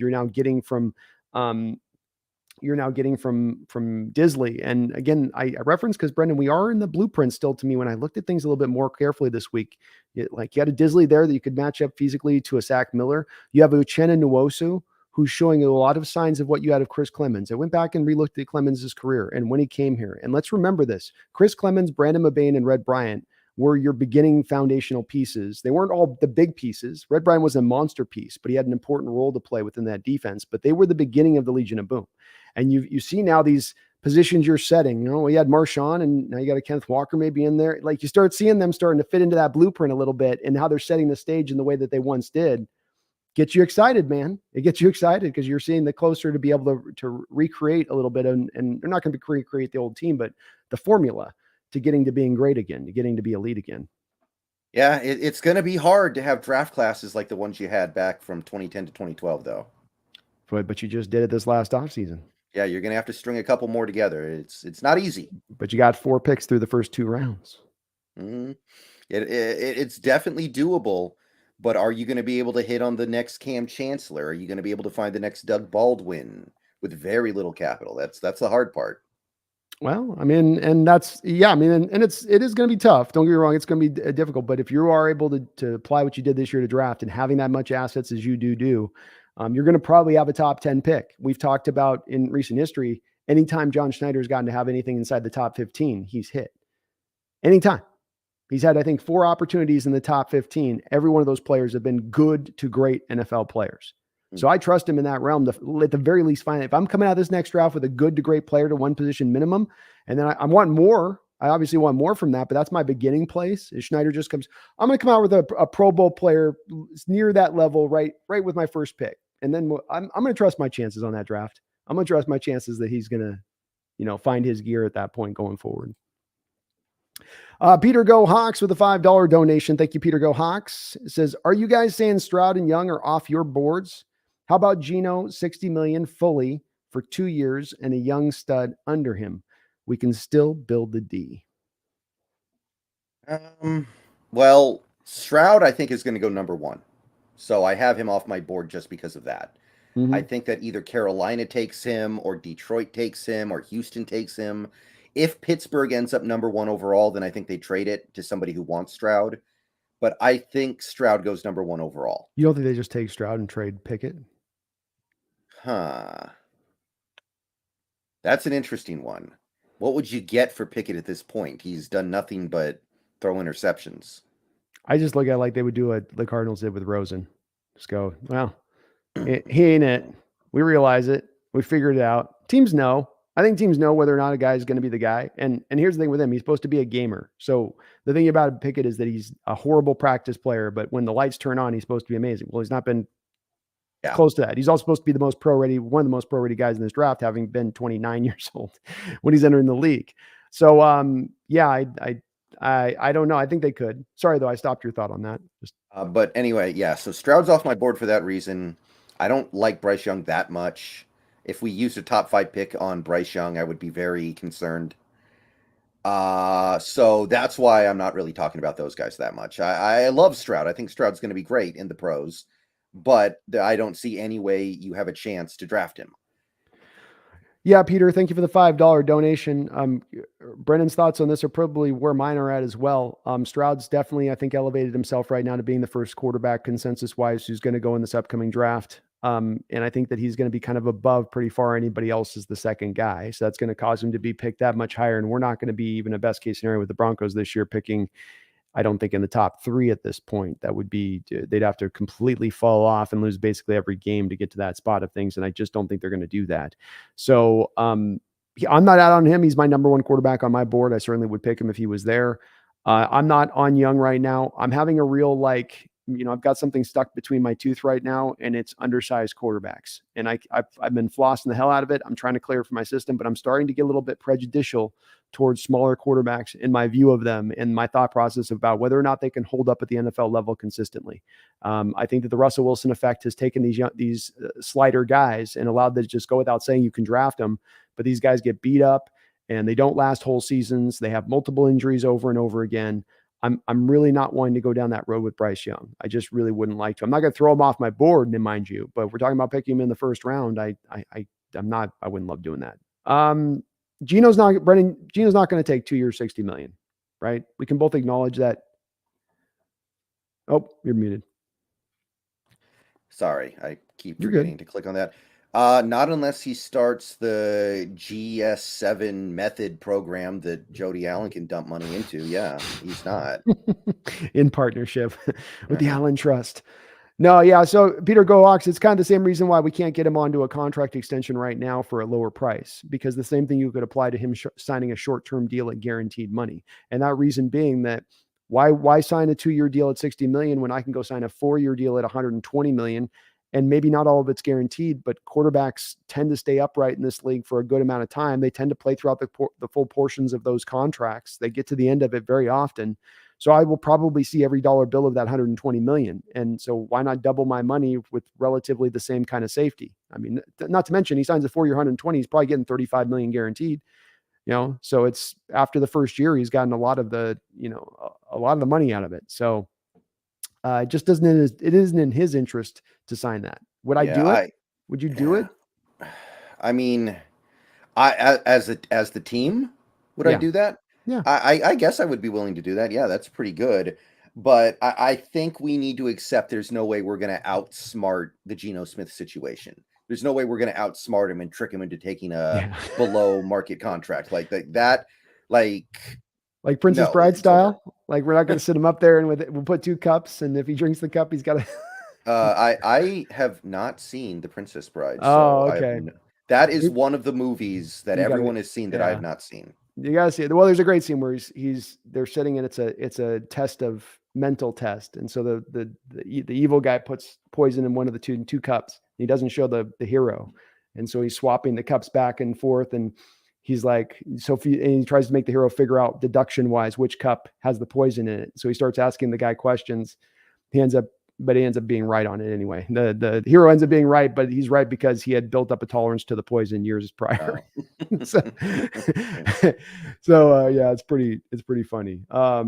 But yeah, you're not gonna finagle him in that way, Peter Gohawks. Unfortunately, Geno's gonna want the big deal. And again, remembering with this, Peter, is he's not yet been paid big yet at the pro level. He's not made that big bag yet, like a lot of quarterbacks have by the age of 33. So he's going to want all the money, and you can't knock him for wanting it. It makes a lot of sense. Snail with a $2 donation. Thank you, Snail. Says CBS has us taking Michael Mayer. I don't like what he Yeah, I does with the don't. guitar. I'm not a big guitar. I think is a little soft for me. Yeah, Oh, it's a different Michael Mayer. Okay. yeah. I don't know very much about Michael Mayer. I got to admit. Yeah, we're so early in this process, Snail. With me and Brendan both, we get caught up in the year, and it becomes very much about the concentration on the team and the details of the team, and just things and items that we can kind of discuss or that interest us and discuss. So we get a little bit late to the process evaluation, especially this year because I know Brendan and me have been very deep in looking at quarterbacks early on. So I've spent so much time in looking at these guys film wise on that when I've applied. Let me look at my prospect tapes right now. We looked at a couple guys, but we're really early on in the process. We'll start ramping it up here. But it's always one, I don't want to speak for you, Brendan, but it's one we tend to be a little bit, it takes you a while to get around all the guys. There's a lot of you. Yeah, there's a lot of guys out there that you kind of get tunnel vision on a few guys at the start of the year sometimes, which I try to avoid, but you're not going to have 100% success. Yeah. And it's also too, because we want to let the year play out. You really need that final season of the college player's year to play through fully to get the full evaluation. If you just measured off 4 games and something happens, it's incomplete in that respect of things. So you kind of want to let everything bake fully before you start taking a slice of the pie and a bite. But we'll be looking at it more and more. Thank you, Snail, though. Appreciate you.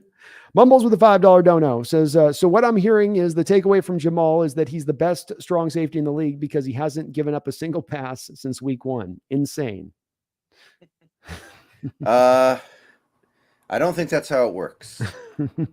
But I kind of, only semi on topic here. I still believe that Jamal can be very good in this defense, and I'm hoping he gets the opportunity to show that at some point. Me too. I think you are going to get at least one more year of him here. There's not a lot for the team to really save by moving on from him this offseason with the dead money that he carries. Not to mention they may have other positions that they want to address. Especially they can bring back Ryan Neal somehow, some way. They may have other positions that they want to look to address as far as upgrades go, and that they still would like to just kind of roll there. That's the easy one on this is you bring back Ryan Neal on a small contract. Maybe it's a 2-year, $8 million deal or whatever. He becomes your dime nickel or your dime corner in those situations. And then you also have him as your backup strong safety. God forbid Jamal can't get through that next year. That might be my approach, Brendan, over putting a high amount of resources to the strong safety position being a 2nd or 3rd round. How about you? Yeah. I mean, Ryan Neal's playing the best football of his life right now, and he's still relatively young. I mean, maybe we found gold here. We don't need to. We found manna from heaven. We don't need to spit that manna from heaven out. Exactly. When we needed it, when we were starving, Brendan, when we had no answers. So yeah, that's I guess that's kind of the way PFF works, I guess. Hopeful, but I'm hopeful for him. Thank you for the donation, though, Mumbles. I appreciate you, man. Guard Knight says, I guess Garth and Mumbles are having a debate here. Says, with a $5 donation, says, I can't deny those stats. It was obviously a good trade for the Glamour Boys. I think he's talking about how Jamal hasn't allowed a pass since week 1, and actually has not allowed a pass all season because he didn't allow anything before he got hurt, I think. It's true. It's true. He did have a hands of stone moment, though, didn't he, at that Denver game where he had a pick right in his hands. And yeah, but PFF doesn't knock him for that. They actually just give him the pass defense, I think. Because they gave him like a grade of like 88 for the 15 snaps he played in that game. So I don't think they could have docked him. No, they didn't dock him for the misinterception in that. No, I agree. I think they accept that most players on defense can't catch, and they're cool with it. Except for Tariq Woolen, he knows how to catch somehow. Because he played receiver. There you go. That's it. That's exactly it. That's why Sherman had those good hands too. That's why those corners, they usually have hands of stones out there. We certainly have had our share through our time here too. Thank you, Garth, though. Appreciate you. Fat Daddy, another $12. Don't know, man. My goodness. Thank you so much. I appreciate you. Says, been doing this for a long time, bro. I know that the middle road is the way, but I speak concise. However, a team or a group of people need to be in alignment with a common goal, like minds. Well said, man. Well said. I can't add anything onto that. I'm right there with you on that. So yeah. No, I feel you, brother. I feel you. Fat Daddy, another $12 donation? My goodness, my man. Jeez, you're gonna make me blush here. He's keeping the lights on around here. He is keeping the lights on. I'm going to be able to pay my employees with this. Thank you for all the donos, brother. Brandon, you are awesome. Don't let lower energies prevent you from maxing the potential you have. Take care. Won't bother you anymore. You're no bother, man. You're bringing some stuff that gets us thinking about stuff and gets us thinking about things we don't always talk about on this channel, which frankly, I think is an important part. Again, it's an important part because it's such an intricate part of this team, and the way that you've built this team is that's exactly what you speak upon is the bedrock of this organization under Coach Carolyn Schneider, and purposely so. I mean, they've really made it, how they go about their business with it. I think even down to the all-in banner that you have to tap in when you walk out on the football field for the practice field. I mean, it's all built out of, I think, that same kind of creating that mindset that you speak of there, Fat Daddy. But no, man, whenever you're dropping donos and knowledge on the channel, man, you're not bothering nobody in that respect. So bring it, brother. Bring it. Appreciate you, man. I agree. And I went my little tangent. It was just because some of these comments I sometimes get in my channel. I'm like, what are they people? What did you guys see? What did I say? But you're awesome. No doubt about that, Fat Daddy. And thank you for your longtime support of the channel too, as well. Appreciate you. Snail with a $5 donation says, I want some combo of T. Simpson, Miles Murphy, Jay Verse, Jalen Carter, or A. Johnson, the safety. Boy, if we could come out with Miles Murphy and Trent Simpson, Brendan.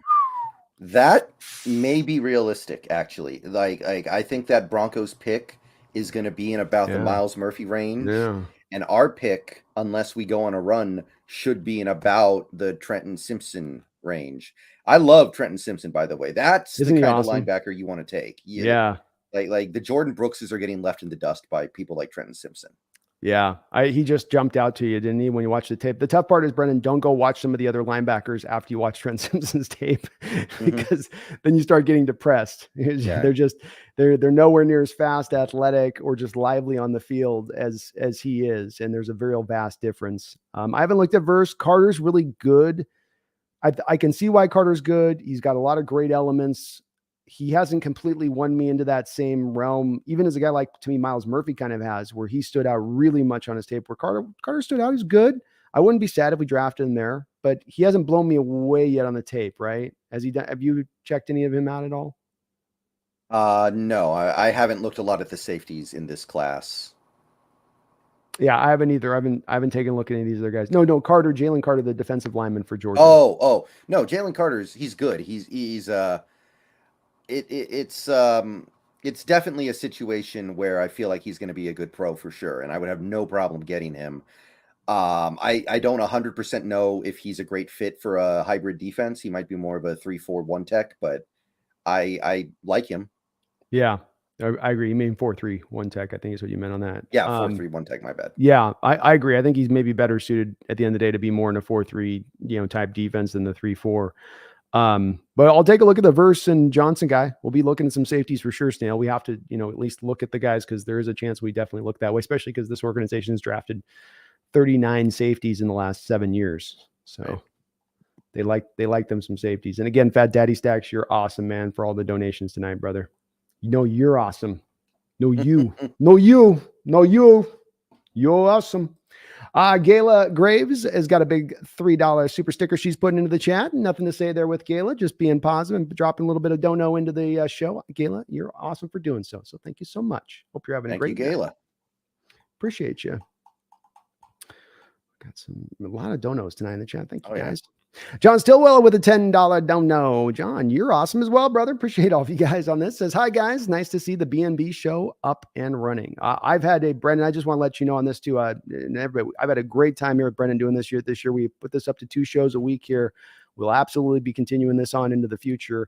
And it's good to hear that it's resounding with you guys too. We're just 2 guys talking Seahawks shop. It's good that you guys are liking what we're talking and where we're going with it. So I speak for you a lot, Brendan, but I won't on this one, but I've had a great time with this. And we will definitely be keeping this going on into the future.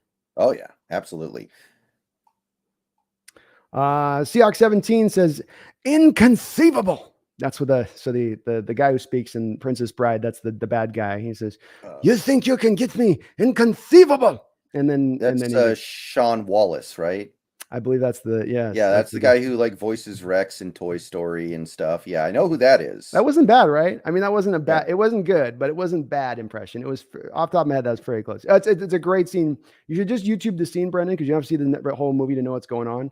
Just YouTube that scene of the poison scene, Princess Bride, because it's very funny and he's very good in the scene because he does the whole scene where he's the good guy doesn't say a whole word, but the bad guy the whole time's talking. See, you would have thought I would have put the poison in my cup, but put it back because you think I'm a greedy man. But I'm not a greedy, and he just starts talking himself in circles as he ends in the bit is that he ends up drinking the poison and killing his own self at the end of the day.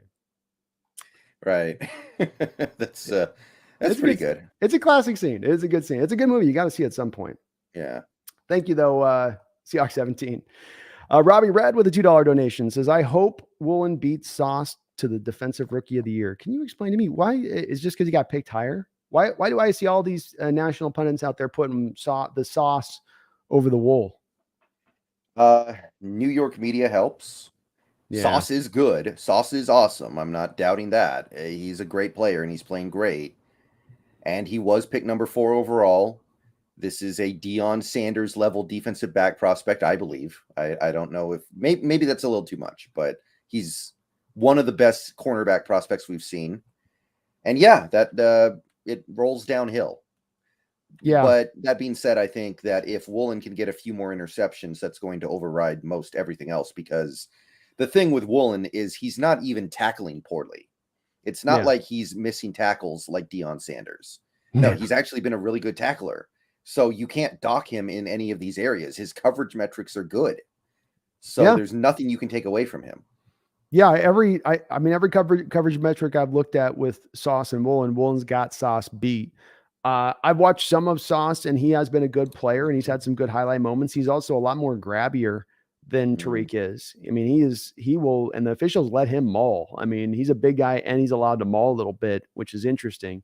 But if we end up the season and Woolen ends up at 7 interceptions and Sauce ends up 3 and he somehow gets it just by rep, as me and Brendan spoke about before, we're not going to get over our skis. We were talking about this with Garth, and that we don't really, it's not a big deal at the end of the day. We don't care. We know how good Woolen is. We know how good he's going to be. We know where his projections to go, but it is a little ridiculous at times. Sometimes the bias that gets slanted towards the further you are to the East Coast as a player.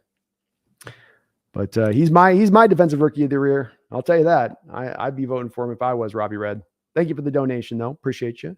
Daniel Bailey with a $2 dono says, any trade that went down that you would have wanted for the Hawks? Thank you, Daniel. Not really at the prices that those trades were at, right? Like, I loved Roquan, but 2nd and 5th, I don't know. Certainly not Bradley Chubb, especially with what they've now had to pay him, which I think is silly for a guy. Did they sign him to a contract? Yeah, it was, I think 5 years, $110 million. Ooh. Okay. Yeah. That's pricey, Brendan. Yeah. I think it's too much for a guy who I maybe he is, but I don't consider him even a tier below the TJ Watts and Myles Garrett. I think he's 2 tiers below. Very good, but I don't see the superstar there. He's a star.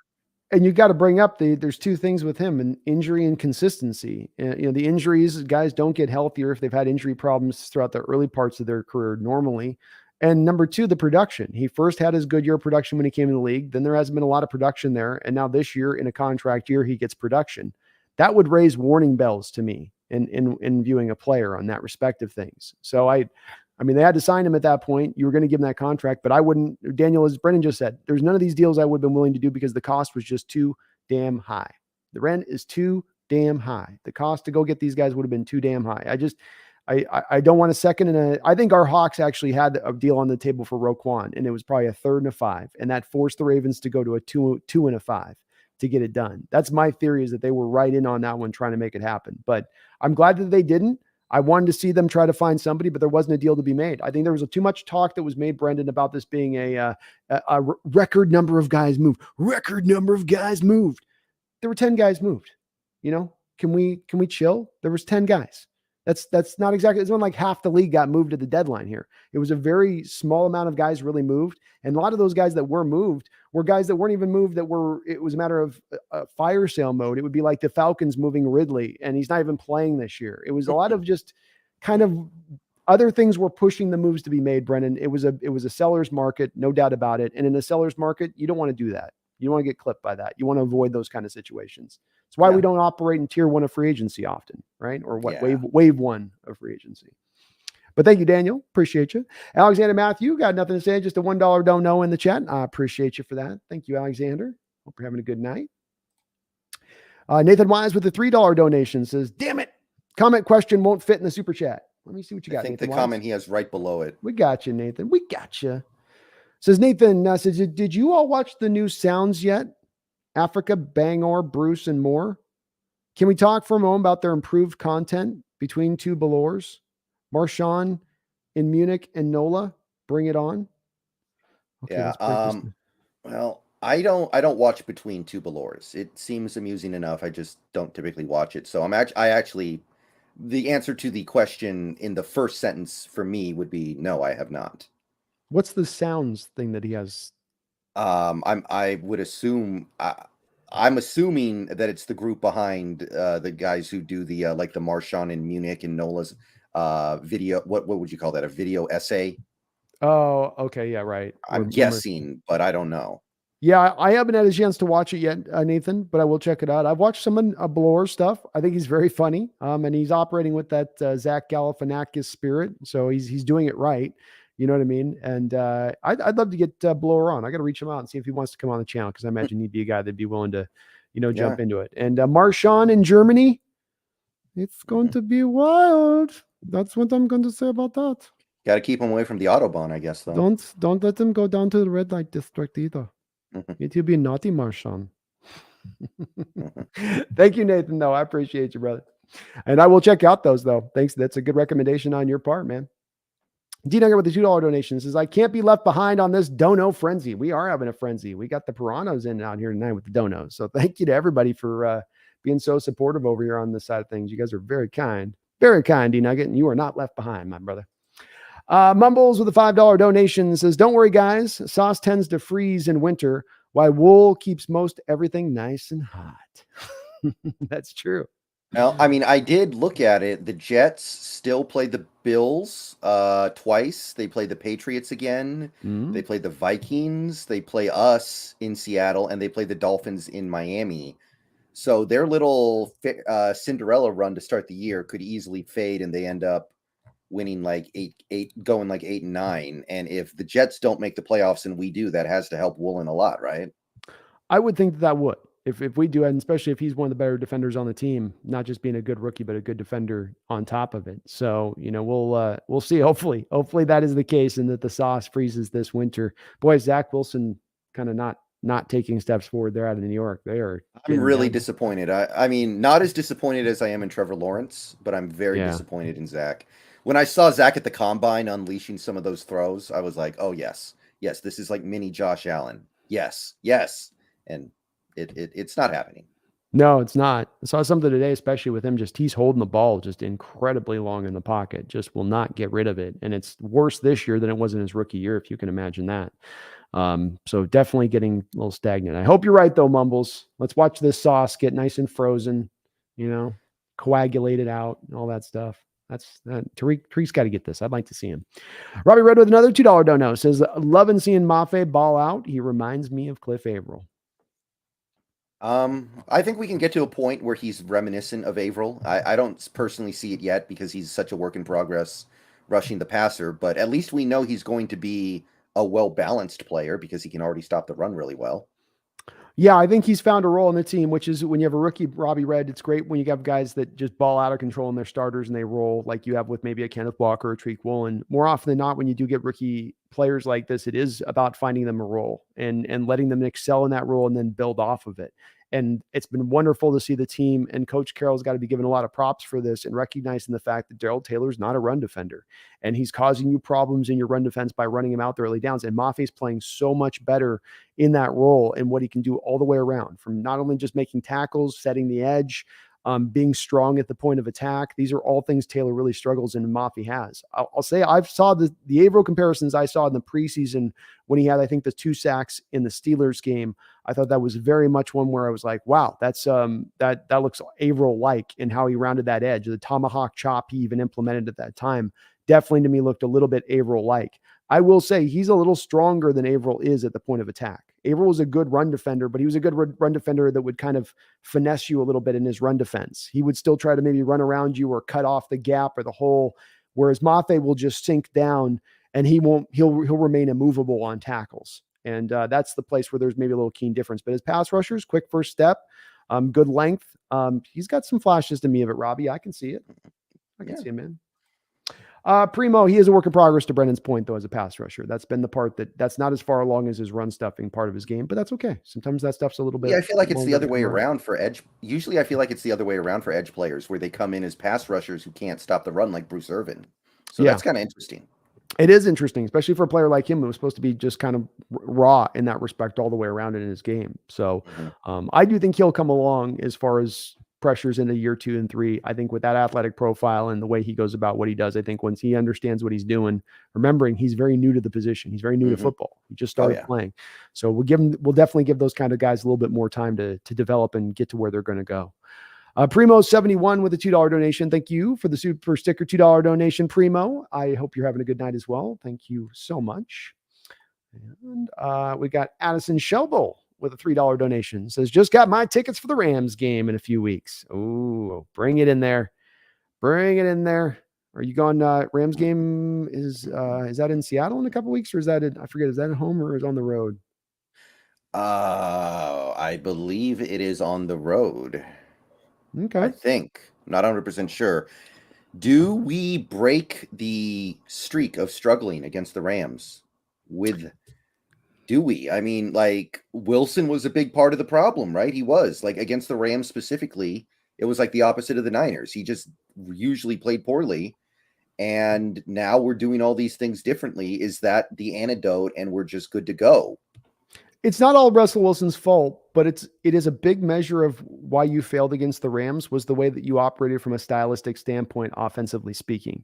The Rams are going to protect against the deep ball while still generating pressure, which tends to be two things that run up against each other. You tend to have to make a 1-to-1 or the other. You have to give up one to get the other usually.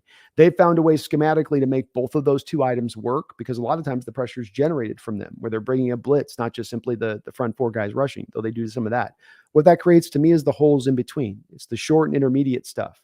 And when I see teams that are able to beat the Rams, it's that they're able to beat them as far as the passing in the short and intermediate game. They're able to just pick them apart and let those safeties drop deep. They're going to hit you. We're going to get you underneath.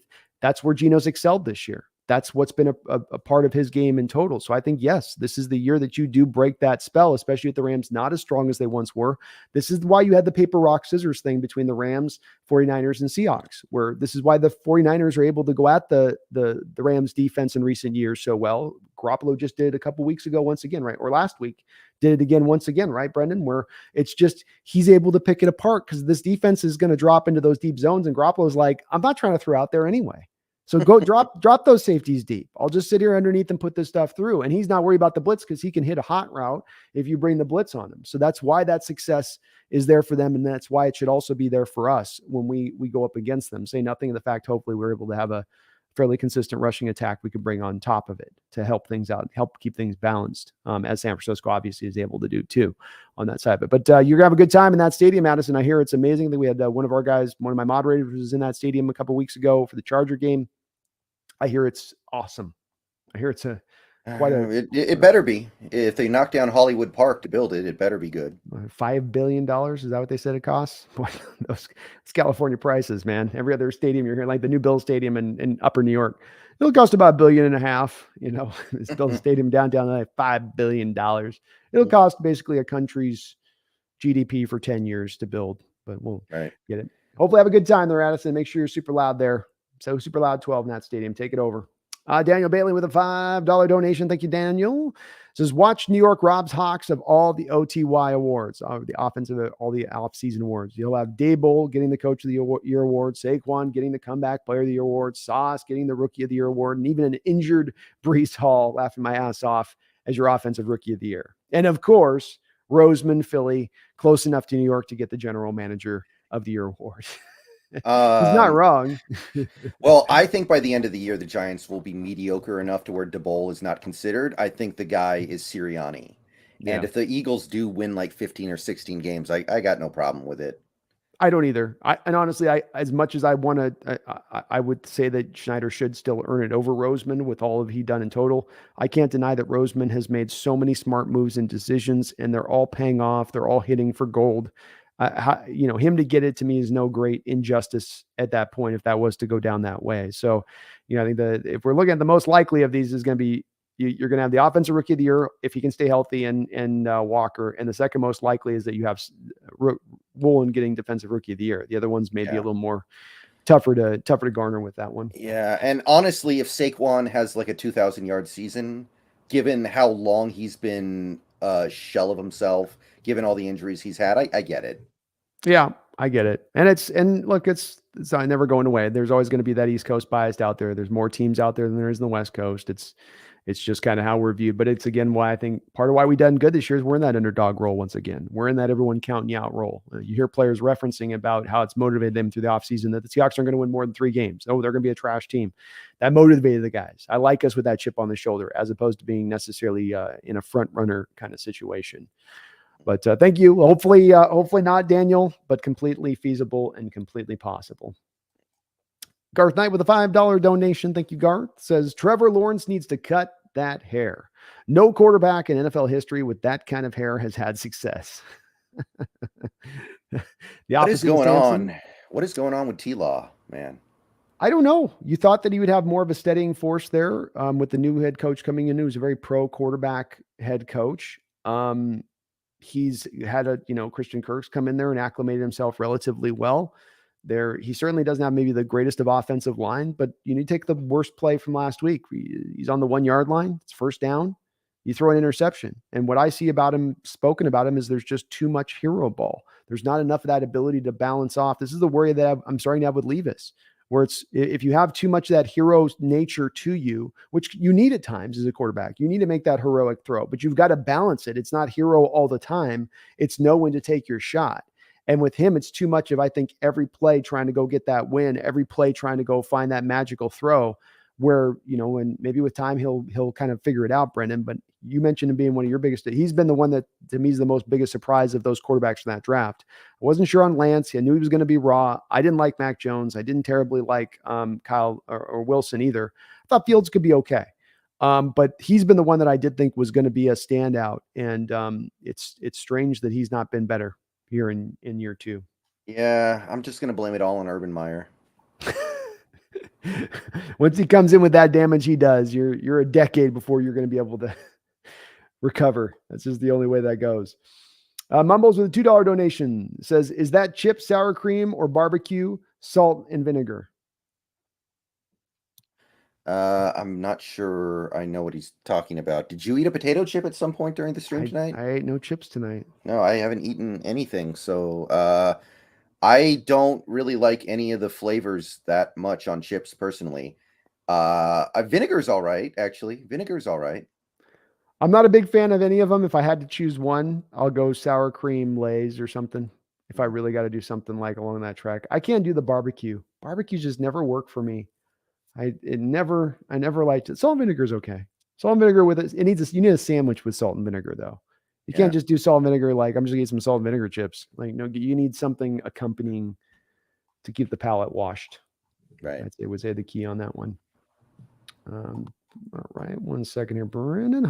Humble King with a $2 donation. Thank you, Humble King. Says Hawks been putting league on notice. Still ain't right back. I can get behind that. I can get behind that as well. And we ain't gonna write back. Not until we raise that trophy once again, man. So well said there. Well, I know we kept you here for 2 hours. Let's break down really quickly. We talked about the offense here, Brendan.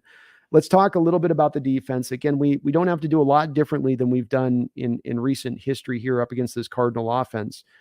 They did get last week Rondale Moore going. And they did and what stands out to me in watching that Viking game of where the Cardinals had success at times, it's hitting the short routes and then not getting the guys tackled quickly. And then that happening because the Vikings are running a lot of soft zone defense. I thought a couple weeks ago, to my eyes, that it was really the Seahawks tightening those defenders up. This is how you have a play like Tariq Woolen running step for step down the field without safety help over the top, making that interception, high pointing the ball, is because you have all those defenders down there congesting the box. Not because as you normally would for the run game, but to congest it for the bubble screens, for the little slant routes inside they want to run.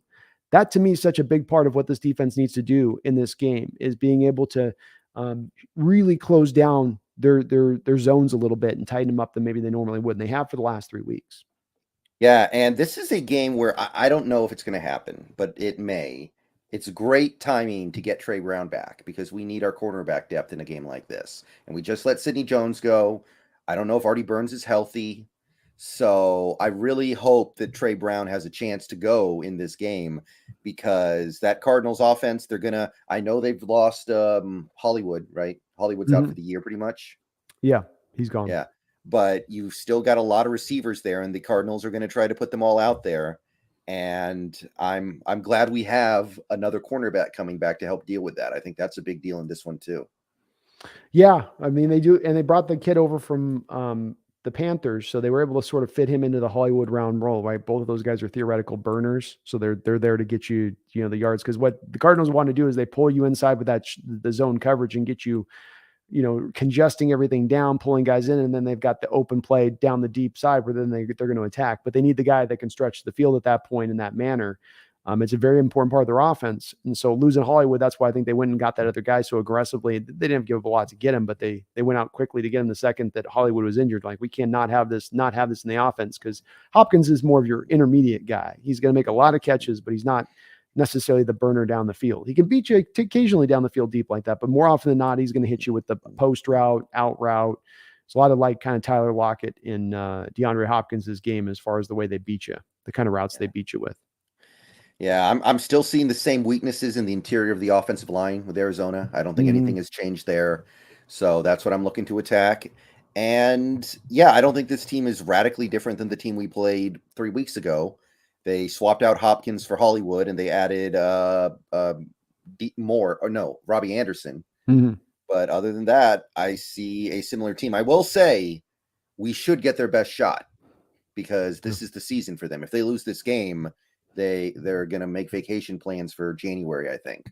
Yeah, you're getting all hands on deck. A rabid animal in the corner, you got to get out of your house. We're going to have a rabid Cardinal. So they're going to be frothing at the mouth, doing everything they can in this game to get themselves back to front. And so you are going to get the best swing from it. It's a great point on your part. I think just offensively, again, don't be scared to squeeze those zones, make them beat you deep, make Kyler prove he can beat you on those deeper throws.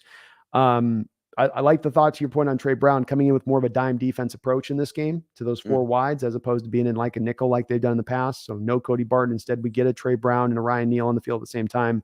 Yeah. Maybe no Josh Jones too, because Trey Brown's back. Maybe that's true. Yes, that could be very well true as well. So that would be a welcome addition. You got to figure that would definitely help you out in that look against this team. He gives you a good little player in there to match up, especially a Trey Brown against a Rondale inside would be all right. I like that. I like that fit. And you did a good job against Rondale a couple weeks ago in the stadium. So they were right on those routes. They didn't allow anything to open up. So should be some openings. And also the interior guys, like you just mentioned, should have a chance to eat in this game, Brendon. Those guys, those big dogs down low that have been up and down a little bit. Shelby Harris in this game coming in. You hope I think he was out in that game after a couple of plays, I think in the Cardinal game. So a couple of these guys coming out and going. I'd also like to see Miles Adams over LJ Collier. I know that they'd like to get LJ working, but he's a better player than LJ Collier is. Yeah. The fact that LJ played last week. Well, here's the thing. LJ Collier more of a run stopper because he's so big. Yeah. Maybe against a team like the Cardinals compared to the Giants, you're not thinking about stopping the run as much. I would think not. And then watching that Viking game, Brendan, they're not generating any holes to running back. Benjamin's obviously not the best of backs out there. He's, Connor would be better for them if he's improved, but they just aren't. With that interior line where it's at, they already naturally, when they're at their full strength, don't necessarily block well, especially on inside type runs. At almost kind of, you could not say decimated, but it gets close to decimated when you're down your starting center, your depth guard, and your left tackle's fighting through some kind of injury on his side. It's not there. So you should be able to get the job done in this game, which is, again, great because you're not going to have to put as many guys in the line of scrimmage. You can really outfit the guys to the zones and squeeze those windows down for Kyler Murray that much tighter because you have that one more extra defender you can afford to drop in zone because you don't have to worry about the running game really beating you for this team. So it will very much be very similar to what we've seen in last week. They held them down to 9 points. We'll see if they can do that again here on the road. Mumbles with a $2 donation says, clearly y'all don't have that chip on y'all's shoulder. I guess not. I guess not is right. Thank you, Mumbles. Wu-Tang Financial with a $5 donation says salt and vinegar chips and a stacked Reuben is the ticket. P.S. Why are we underdogs against the Redbirds? They're trash dookie. I think Vegas is recognizing to a certain extent that they are desperate and they're going to take their best swing here. I agree, Wu-Tang. I think you've had some guys like a Connor, or there was somebody else you were just saying there was another guy that they've been sort of week to week on, that they've been kind of holding back, waiting on. I think if anybody can get on the field and walk, they're going to be on this field. And this is their season. You've had a general manager who got extended this offseason. You had a head coach that got extended this offseason. You had a quarterback that just got a major monster contract. Those guys are all in one going to be probably very interested in making sure that they don't go through this season going completely sideways and them ending up in last place, which is where they are as far as a trajectory goes. As well as when I look through Brendon, again, just to mention on this was the thing that jumped out to me, Wu-Tang, was that they have played a really tough schedule overall. Carolina Panthers are the only guys they've had on their schedule that you could say is like a weak opponent. Everybody else has been, I guess Saints are kind of middling-ish, but it's not been an easy run for them. They had it set up pretty tough for them as far as for the schedule makers at the start of this year. And so they probably are a little bit better than where their record really kind of lies. But I think we're better. We're more talented. I think, Brendon, they have a big problem on their defense as far as speed goes. I don't think they're a particularly fast defense. I think they're very much plotting. This is where, again, hitting Walker on the corners and the edges in this game, pitch plays. I'd be doing that all day against them, just challenging them to be able to flow to the football. Yeah, you draft Isaiah Simmons and your defense is still slow. What's up with that? I know. One, looking at Simmons and look at Zaven Collins. Those are 2 first-round guys. If I'm not mistaken, back-to-back years, you took him in the first round at the linebacker position. If Zaven, you have Isaiah Simmons is sitting at like a 63 PFF grade. He gets you an interception, a sack here, there. I don't know why, for instance, Brendon, they haven't found him more of a role as an outside, for instance, pass rusher with that was part of supposed to what you could do is do a little of the Micah Parsons stuff with him coming out of college, and they just don't. He's either blitzed and he's blitzed fairly infrequently at that. And Zaven Collins has a couple sacks on the year, but he's been a 53 PFF guy in his second year. So he's not holding up particularly well over on his side either. And those guys they made sort of foundational pieces on that defense since they did not decide to invest into the pass rush when Chandler Jones and that went, and Watt's playing okay, but Watt's getting into that zone, Brendon, a little bit where kind of Michael Bennett got at the end of his career and where we saw Ndamukong Suh get to last year. Where you go look at Ndamukong Suh's sacks, and he got like 5.5, 6 sacks last year, and you go, oh, well, he must have had a good year. But then you saw the PFF score, and you go, yeah, but the PFF score is kind of low on him. And it was a little bit of those moments, I think, of those veteran guys who will pick their moments to take their shots, and then they can still statistically kind of fill up a box score, but they're not playing at that level necessarily of the stats. And Watt says 4.5 sacks on the year so far, but he's not necessarily wrecking shop anywhere near of where prime Watt was at. Yeah, definitely. I think his PFF grade has slipped like 10 points since our game 3 weeks ago or something. So something's not going well. Well, and like you said, it's he can't last all year, right? I mean, the guy's had his heart stopped this year at one point, so quite literally, you got to figure at one point or another he's gonna wear down, and he's got a lot of football in that body. So we'll see where he is, but he is definitely at that part where I think you're just not seeing the same guy at the same impact, and that holds their lines not impactful enough to be able to not have a guy that's at least somewhat kind of wrecking that shop. Mumbles with another $5 donation. Thank you, Mumbles. Says LJ just needs to employ the legendary Miles Adams move every play and we'll be fine. Maybe double up with the original against 2 of their receivers. Yeah, he's talking about the jam, right? Oh yeah, okay, that's right. Let me just get LJ jamming shock at the line. That's right. Yeah. I mean, it is really like, I don't want to put too much on it. It is a really cool play because it turns such a negative into a positive. It is, because it's you're thinking so fast on your feet. You only have the blink of the eye to make that decision if you're Miles Adams to, I'm not going to get to the line to pass rush, and that means my pass rush is going to be completely negated. Oh, there's an offensive guy here running on his route.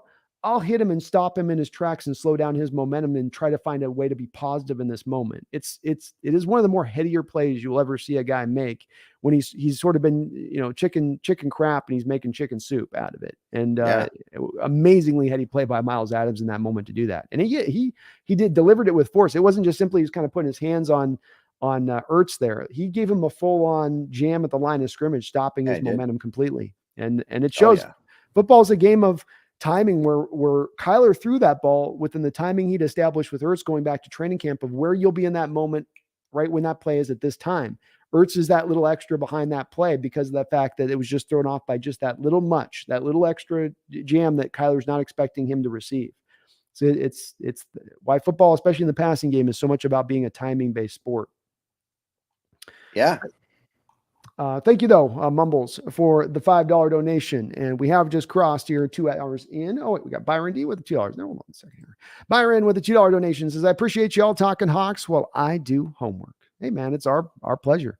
nothing we love more doing in the world than talking Seahawks. No doubt about it. So, we've kind of broken down this matchup a bit, Brendan. We know what we need to do in this game. We know where kind of this goes. Geno's got to be good against the stack fronts and the multi-dimensional nature of that defense and the blitzes. Offensive line is going to need to hold up a little bit better than they did the previous time as far as against those blitzes to be able to let him get the ball out. He was not as decisive in that game at times. He really got good as the game went on, but probably a little more decisiveness. Defensively, let's squeeze down, clamp those short routes. We're not super worried about the running game and needing to concentrate on that as much.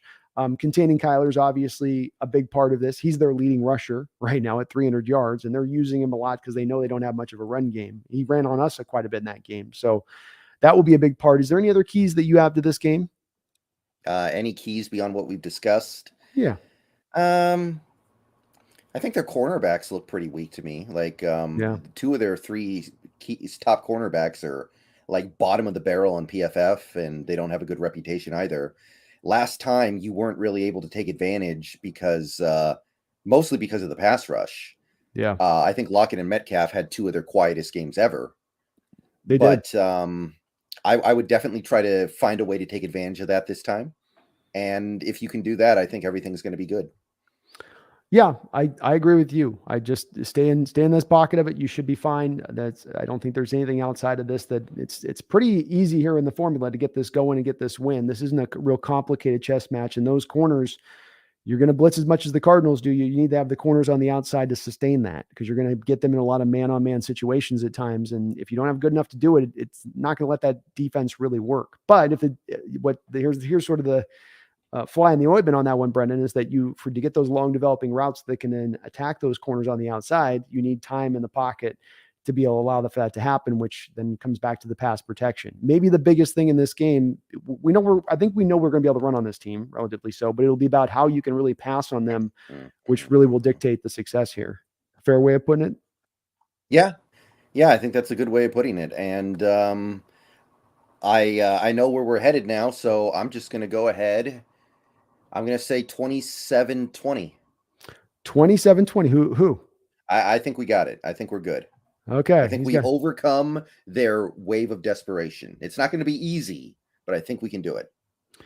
Yeah, I'm going to give I would at least give them 7 points better with DeAndre Hopkins in. Then they're on the road, so I'll give them a little bit more on that too. I think our Hawks offense really is able to do some stuff against this defense. They'll put up 31 points. So I'll go 31-24. Seahawks. That's not bad. In this game. I can dig it. Yeah, I think the offense, I think what Geno's doing is going to be sustainable here, Brendan, as far as throughout at least this course of this year.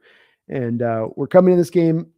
We've been reasonably pretty healthy here throughout the course of this year and what we're being able to trot out. And that's a big part of helping you here just in this game. We don't have we're down our center, we're down our guard, our left tackle's fighting through this. And like they are a little bit with that, where there's this big part of your team that there's this hole on that we're going to be able to kind of, I think, attack at a little bit. They'll still find some success, but that might be the place of the difference in this and where you can really get them because Pugh's maybe one of their more important linemen. Hudson's been good for him when he's played for him. So we'll see how it goes. Yeah, I think the guy they have backing up Hudson is really bad too. I think that's part of it. It's a big downgrade. Vikings put Zadarius Smith over the top of him in a zero tech on a pass rush, and he whooped his butt in the game. Zadarius Smith. Like, I was like, ooh. So this may be a game too. You try to find some creative ways to get like Uchenna in there up off that center, because he was definitely struggling with pass protection in that game against the Vikings. And it's creative by the Vikings. I was just blown. They had him line. He didn't stunt. They just lined Zadarius right up, heads up. Sounds like something somebody does in Madden. I know, right? Like, well, this guy's so high rated, he can deal with it, but you'd think that he'd just be shut down, but he just bounced right off of him and went right into the backfield. It was pretty incredible. Mumbles with a $2 donation says he's got the Hawks winning 31-28. So we're pretty close there, Mumbles. And it could be definitely a close one. You're right along where Vegas is looking at with this game right now, as far as it being a tight one that comes down to the end. Let's also keep our guys a little healthy in this one. Can we just say a prayer for our guys in this one to please? The stadium has been a horror show for us. Those guys go in there and it's like going through a pressing machine or something. I don't know, Brendan. We always seem to we have to feed the gods or something with an injury through every time we go in there. Yeah. Last year when we played in Arizona, it was Diggs, right? Last year was Diggs. Yeah, and the year before that, I don't think it was anybody. We lost that game in overtime, and it was a crushing loss because we were undefeated. I don't think we lost anybody, though. So, okay. Yeah, it's not always bad. It's not always bad, but you had Penny, you've had Sherman, you've had Chancellor had his career ended in that stadium. Disley. Disley. There's been some more. So and I can't even blame it on the turf. Maybe they've got some weird Kentucky grass they're using down there in that stadium, but it's not even its natural grass. They got the thing outside a lot of the time. So hopefully the guys can at least maintain healthy there. But to come out of a win on this one, Brendan, would be a great job to help slingshot us forward. Really start thinking about this division title in real terms if we aren't already. And it would be a big win to walk out of there with Arizona sweeping them this year, as we always seem to split with them too. Right. Well, I think we will go ahead and wrap it up on that point. Thank you, Brendan, for hanging in here with me for 2 hours and 15 minutes. If you're not already, please head on over to Seahawks Brendon Nelson and go ahead and subscribe over to his channel. Sometimes multiple uploads a day over there. He's really in the thick of it, covering the content and doing a great job at it. Please as well, hit that like button if you could for me on your way out the door on that. It does help the channel, helps me grow. Get subscribed too. We're on the road to 10,000. I think we're just about 400 away in that market thing. So please, guys, help me if you can. Get subscribed to the channel as we are on the road there to 10,000, trying to match a little bit what Brendan does. It look nice. Both of us having that nice 10,000 number on either side of it. It just rounds things off nicely. It just looks way different than the 9999. I appreciate you, Brendan, for always coming on here. I had a great time with you doing this so far this season. We will be back onto Brendan's side of the channel next week on Tuesday at 7. No. You get the post game. Remember? I got the post game. Right. Yeah, you're right. You're right. I know we're back here. We're here on Tuesday. Yeah. So sorry, guys. We'll be here on Tuesday. We'll be back on my channel on Thursday. That's right. I'm a little off. It's a little late my night. So you know how it goes. Brain gets a little bit dodgy. But we'll be back here on Tuesday, 7:00 Pacific Standard Time to do a breakdown on hopefully a Seahawks win over the Cardinals. But thank you guys for tuning in. I appreciate you. All the donations. You guys are amazing. And just so many people that donated across the board so many times. Garth Knight, Mumbles, the multiple donations. Thank you guys so much for that. And I appreciate all of you. I want to get the one more shout out, Brendan, here on this was to Alexander Matthews and Daniel Bailey. And sorry, I've gotten the one discussion with my guy over there, and I'm Fat Daddy Stacks. Fat Daddy Stacks. So thank you, Fat Daddy Stacks, too, as well, man. I really appreciate you and where you're coming from as well on that. So you guys have yourself a great night. And I don't have to remind you, you're right in first place. We don't have to remind him, Brendan, but we're going to have to remind him anyway, even when we're in first place, most especially when we're in first place. Ride high, poke your chest out. No one thought we were going to be here, folks. Let him know, and let him know loud. And don't you ever let him forget. Go Hawks. Go Hawks.